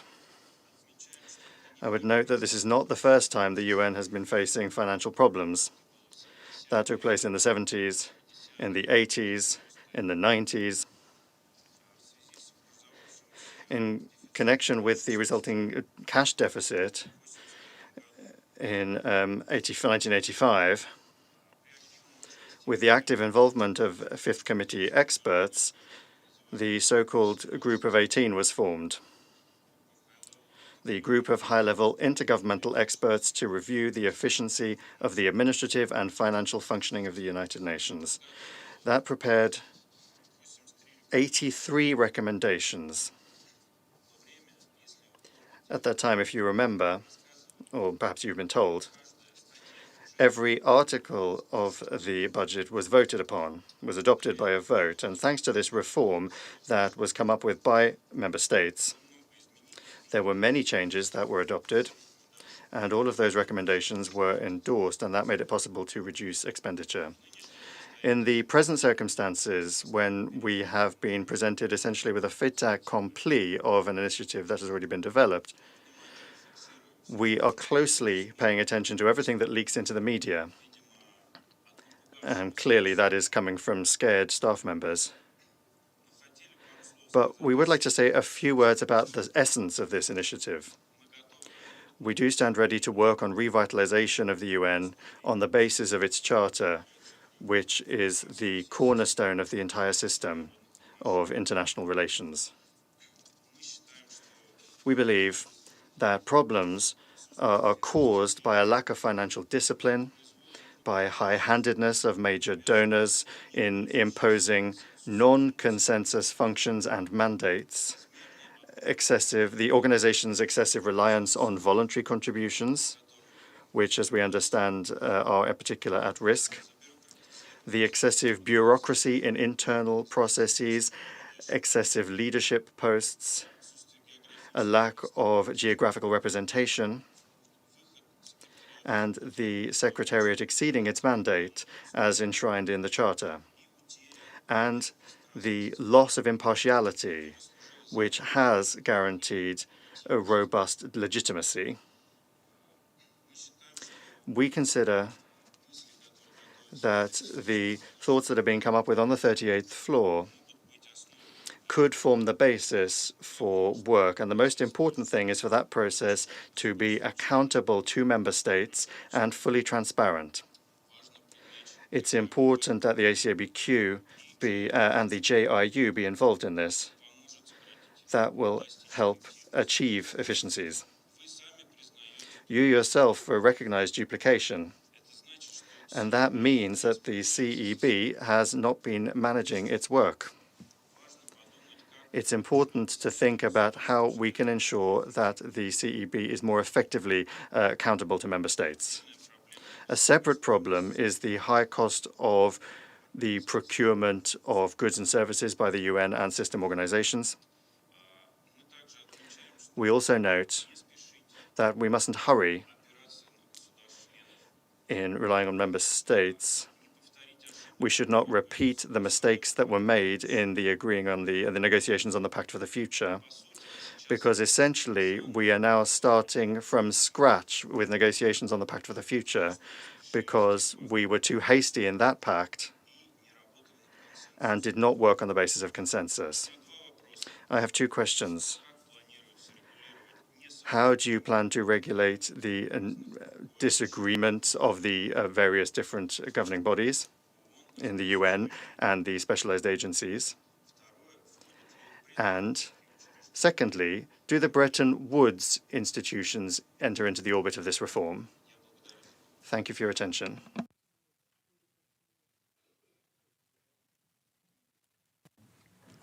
I thank the distinguished representative of the Russian Federation. I now give the floor to the distinguished representative of South Africa. And after that, it will be Japan. Thank you, Mr. President. South Africa, thank you for convening this important information session, and we also thank the SG for his briefing. An improved United Nations system is a fundamental requirement for maintaining an effective multilateral governance framework, resulting in concrete outcomes for the sustenance of advancing global peace and security, sustainable inclusive growth and development, and protecting human rights.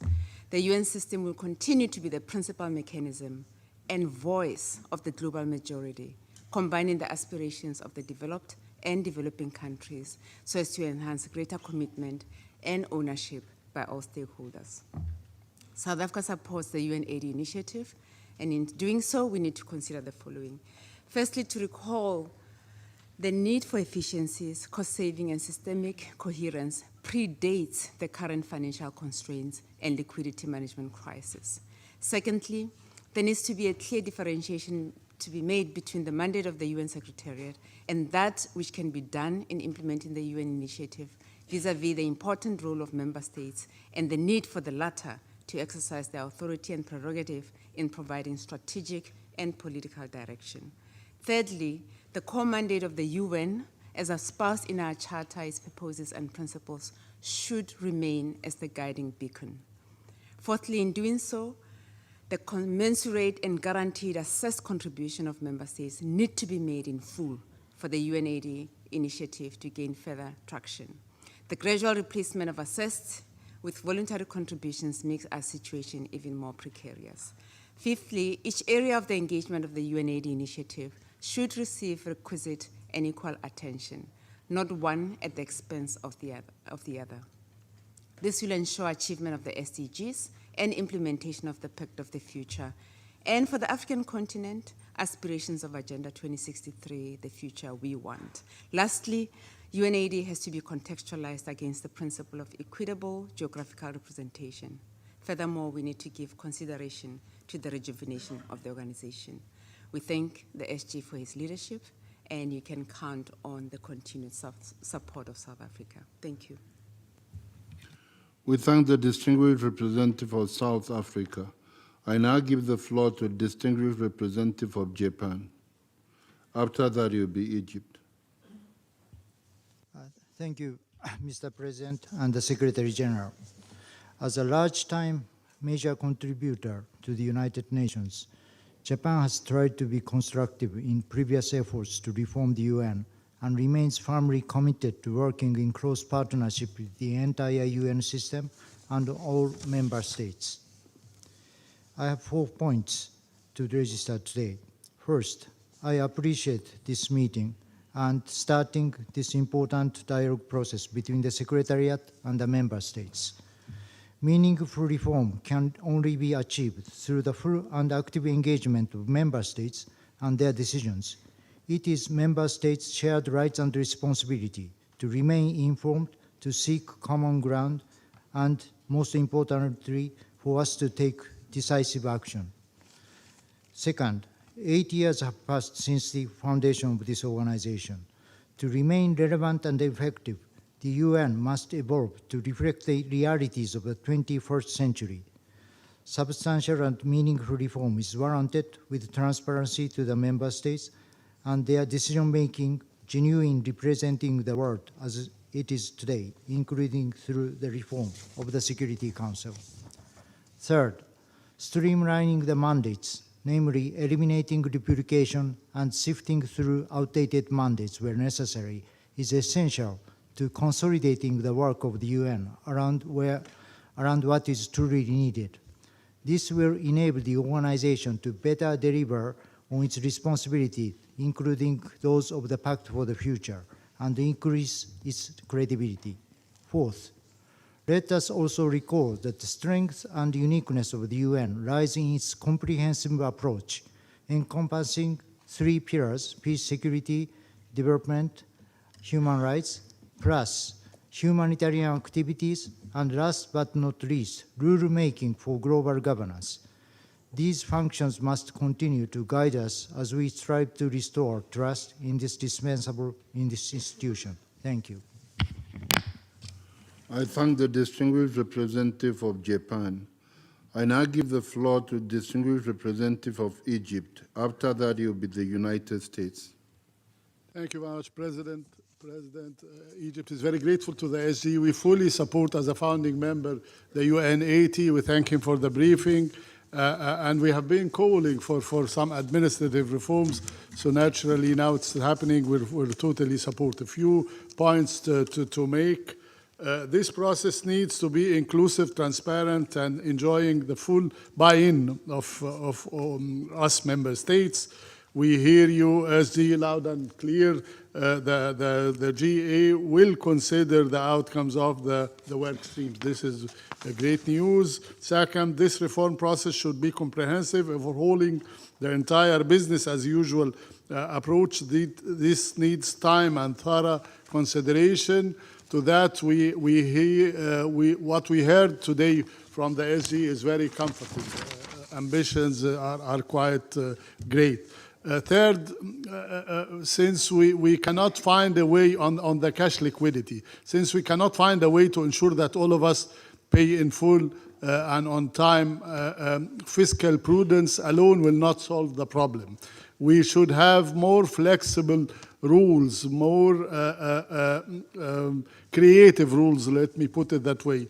We should shift to implement a more profitable business model. Mr. Secretary General, I agree with Norway what they have stated. Australia as well, I agree with Ambassador James. We as member states, we need to look at our drawing board, not just calling for change to happen at the Secretariat. We need to change the way we do the business. And lastly, that reform and so on should not be at the expense of the staff and the human resources. Happy to see that the SG said he's consulting with the staff unions or so. Those people have been making great compromises and achievements, and we should have them fully on board while embarking on those reforms. Thank you very much, Honorable President. I thank the distinguished representative of Egypt. I now give the floor to the distinguished representative of the United States. Thank you, Mr. President, and thank you for your briefing, Mr. Secretary General. The United Nations remains essential to resolving complex international challenges, first among them maintaining international peace and security and addressing the causes of conflict, armed conflict. The UN must return to its principal purpose, and the Secretary General is uniquely positioned as the Chief Administrative Officer to lead this endeavor. At a time when many governments are facing budget reductions and reprioritization, the United Nations must refocus on effective delivery of its core purposes. This includes better delivery where it matters most at the country level.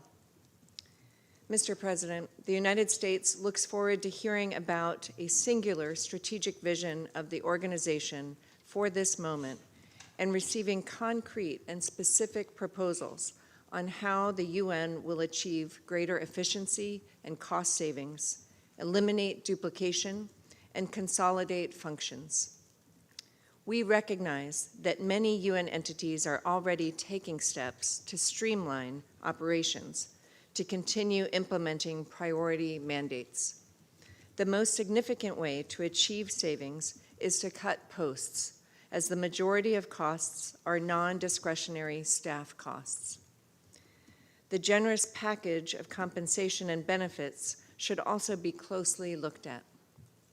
While relocating staff to lower-cost duty stations may be appropriate for some functions, shifting international staff alone will not achieve significant savings.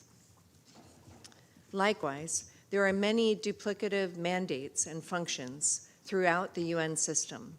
The UN must review offices and agencies that have similar functions or mandates and make proposals to eliminate, streamline, or merge them. Using system-wide shared services and leveraging the scale of operations of the UN system can also achieve savings and drive greater coherence and collaboration.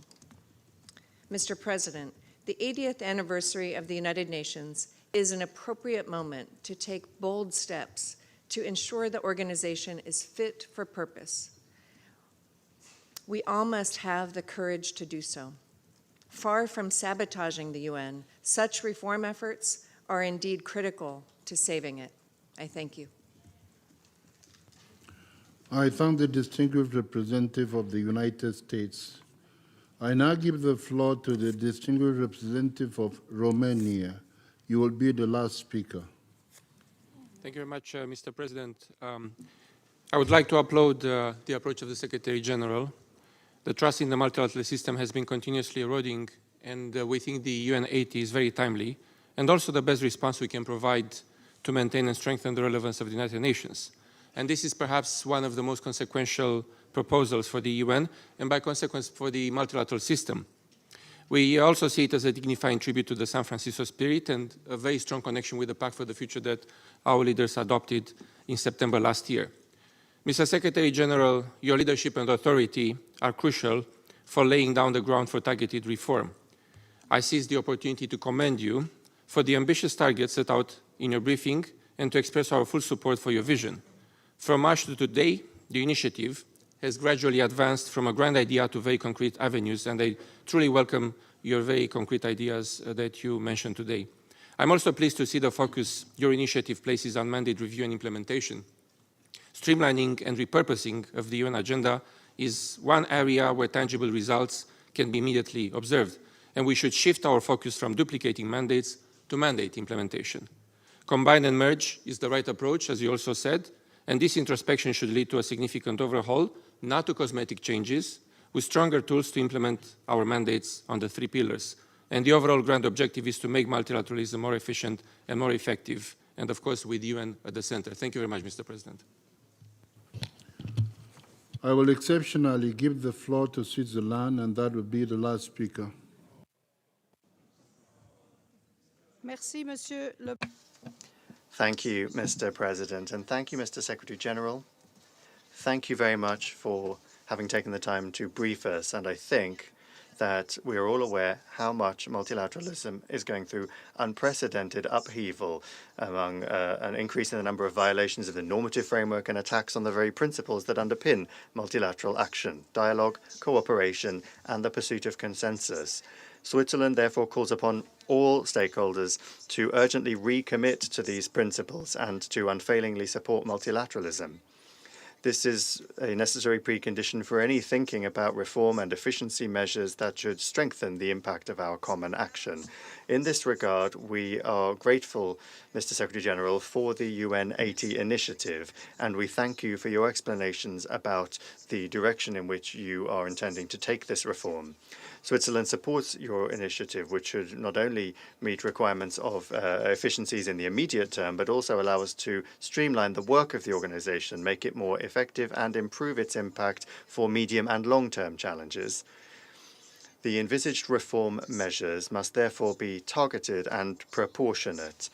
Strengthening efficiency, consistency, and the impact of multilateral action should constitute our compass, and together we need to create a shared strategic vision, because otherwise we do see a risk that we engage in widespread short-term cuts without a strategic vision, or indeed we would engage in relocalizations that would lead to false economies and a fragmentation of the system.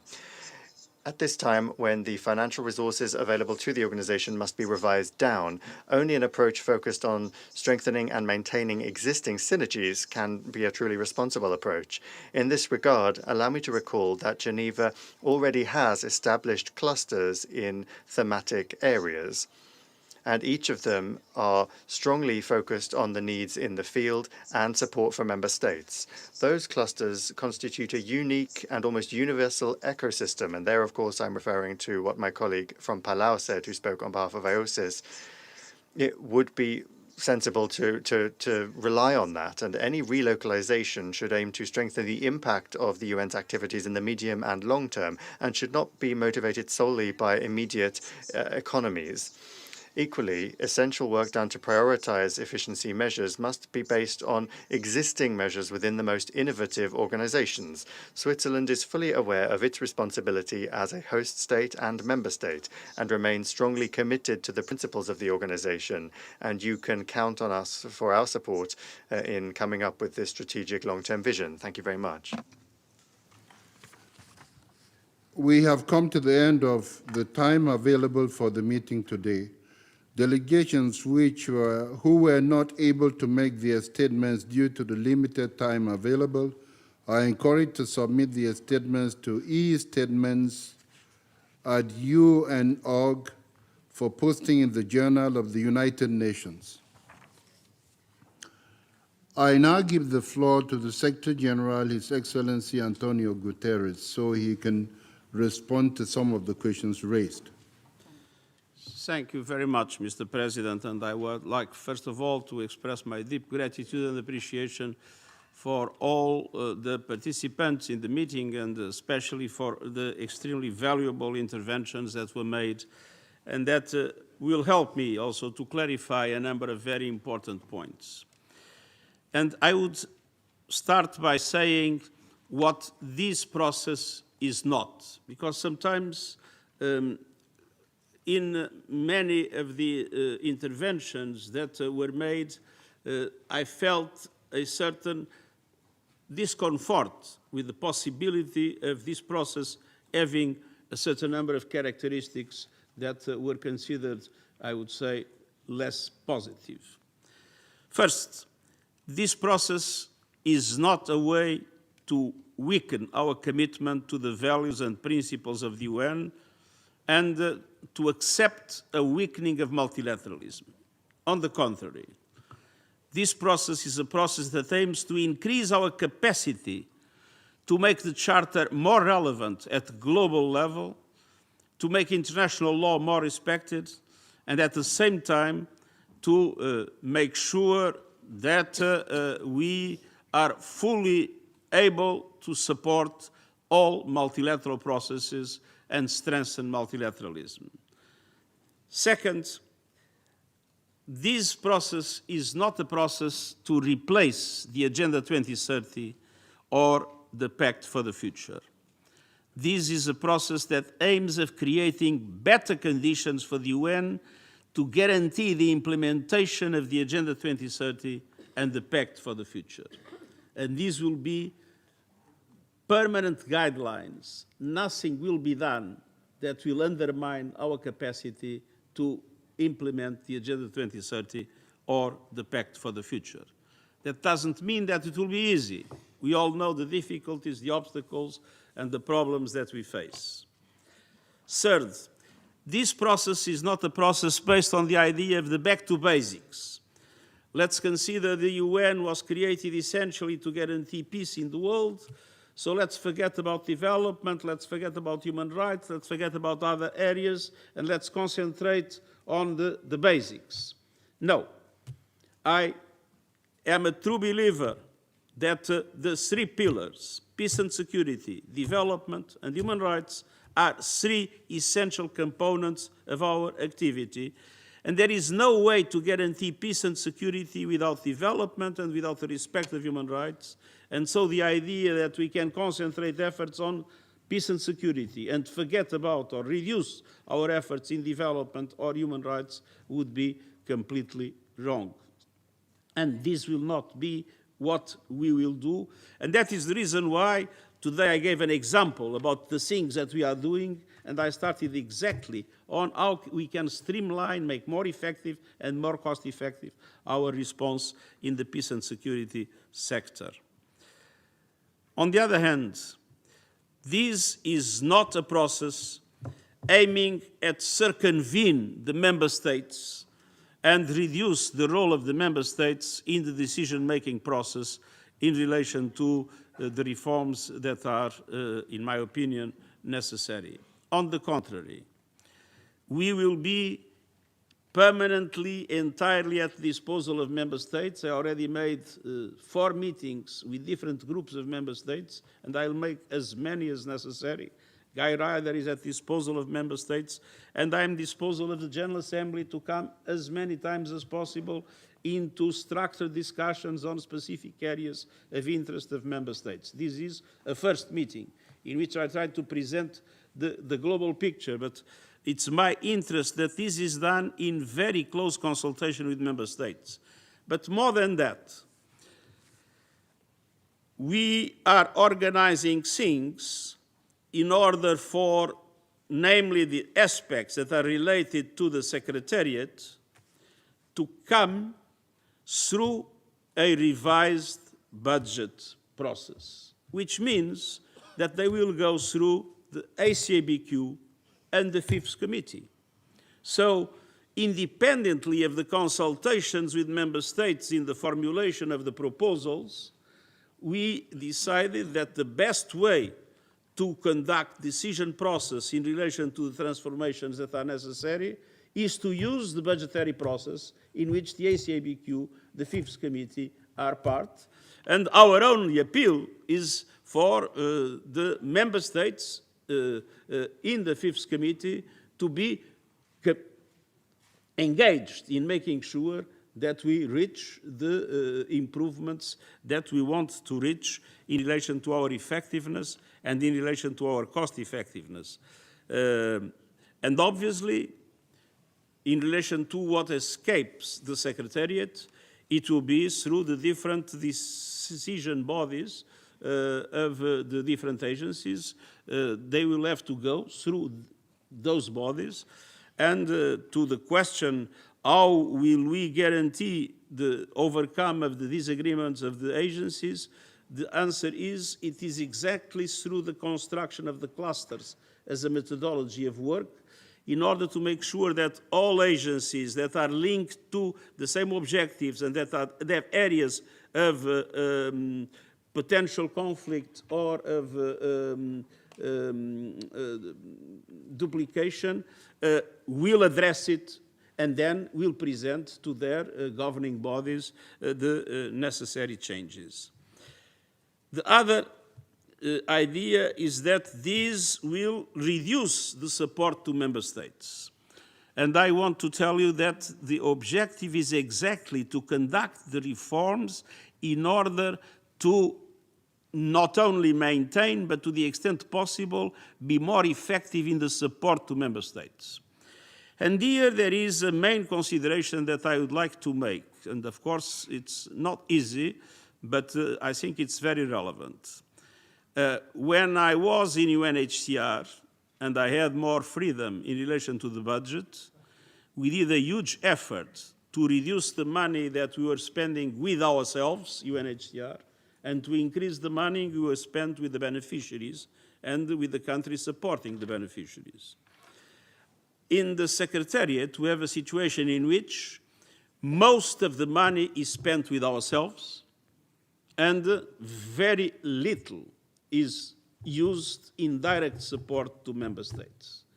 And I think we need to make a serious reflection that maybe we need to have structures that are more streamlined, avoiding duplications, consolidation, creating conditions to spend less money with ourselves, and to have more money for direct support to member states, especially developing countries, and in particular the African continent was referred.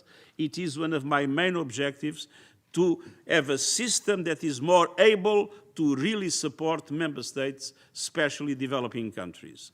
And I think that we, and this is linked to the other question, which is the question of mandates. Of course, I have no authority to create or to reduce mandates. We will work in the implementation of mandates, but I make an appeal to all of you. Let's create an intergovernmental process, because it needs to be intergovernmental process, to look into the mandates that exist today and to do a serious effort to avoid duplications and to make sure at the same time that those that are outdated disappear and that we concentrate efforts in those that are more relevant for the activities of the UN.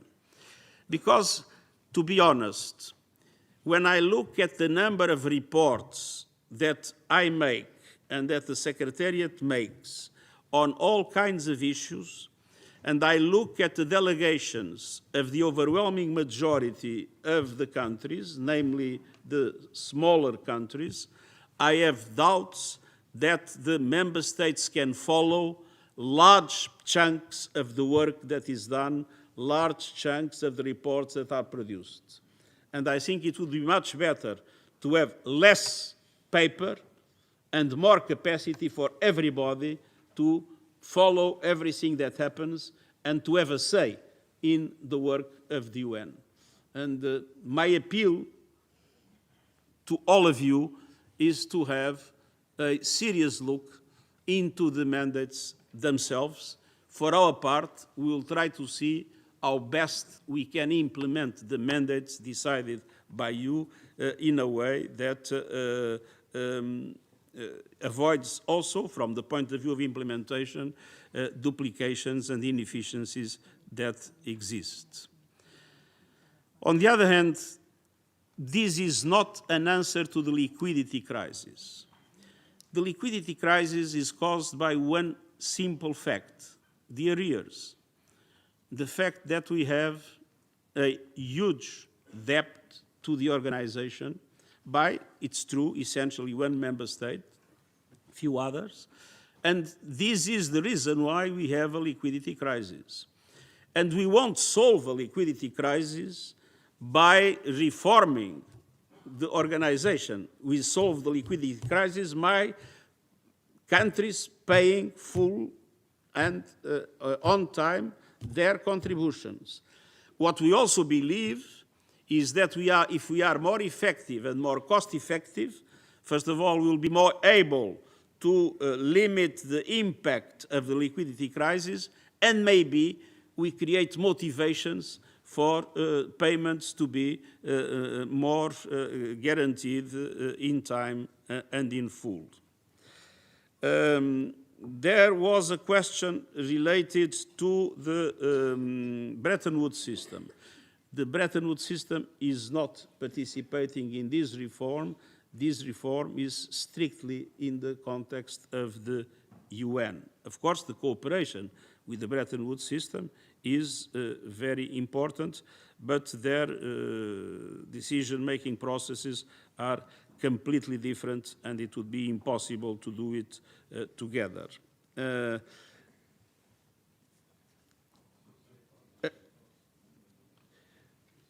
To be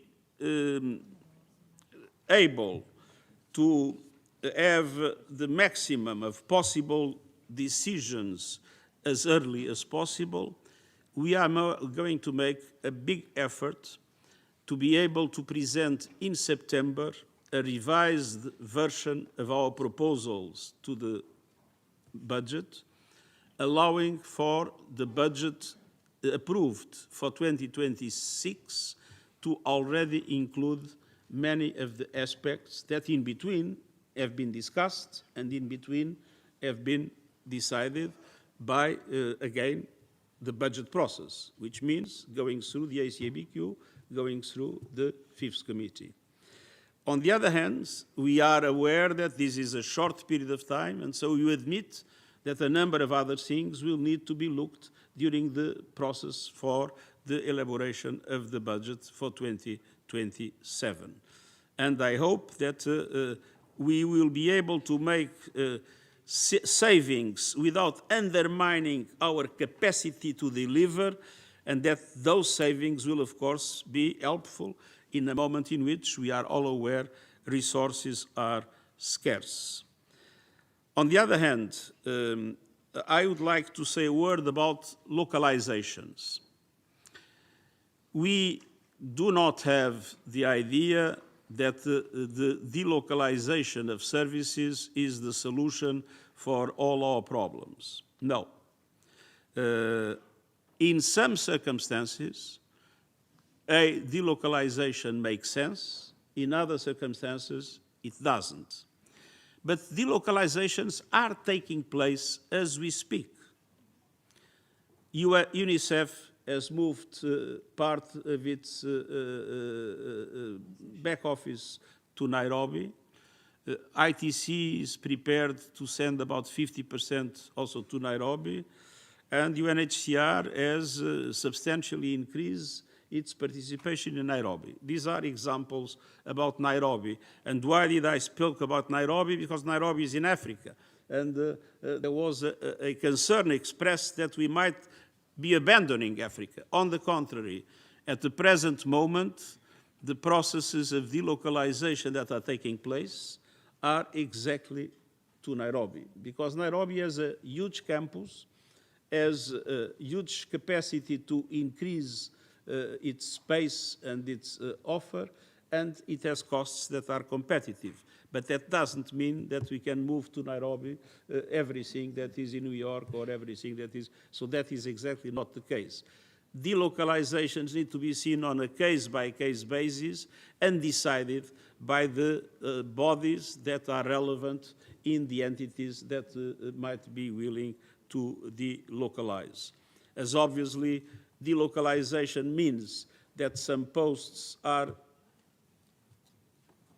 eliminated in one place and created in another place, it obviously means that the member states will be called to decide in relation to those processes. Finally, I would like to say that we are extremely, extremely committed to do everything possible to make our organization more and more a central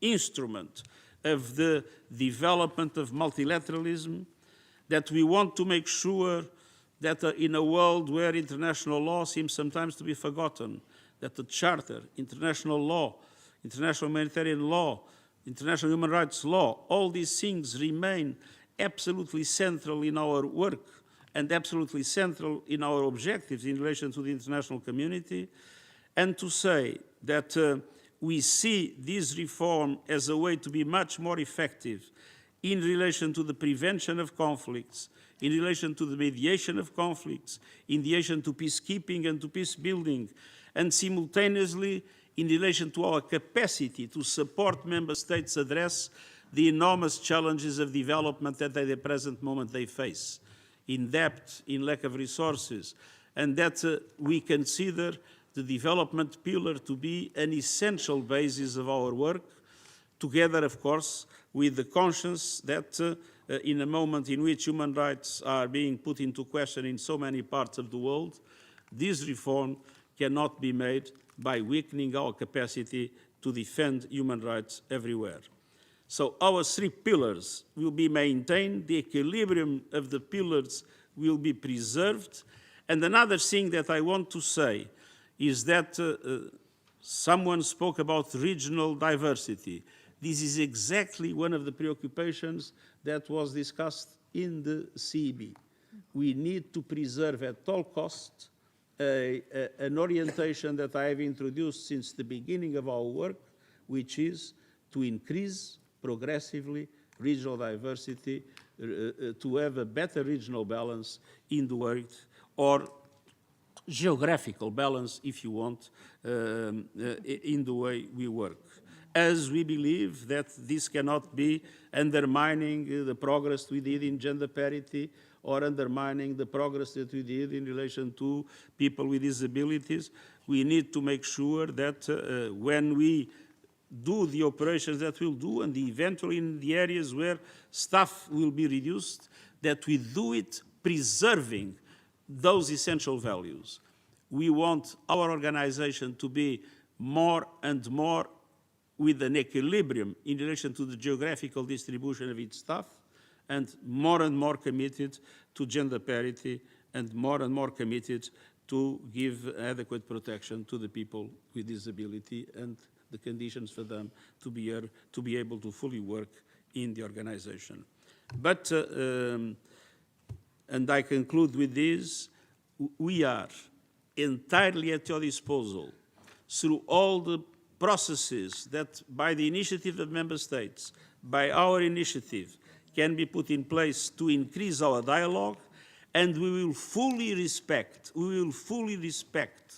the institutional mechanisms of decision that are essentially, with the exception of the areas in which I have myself competence of Chief Administrative Officer, which are very limited, as you know, most of the reforms that will be implemented will be a decision of Member States, and I count on the strong commitment of Member States to strengthen our organization. Thank you very much.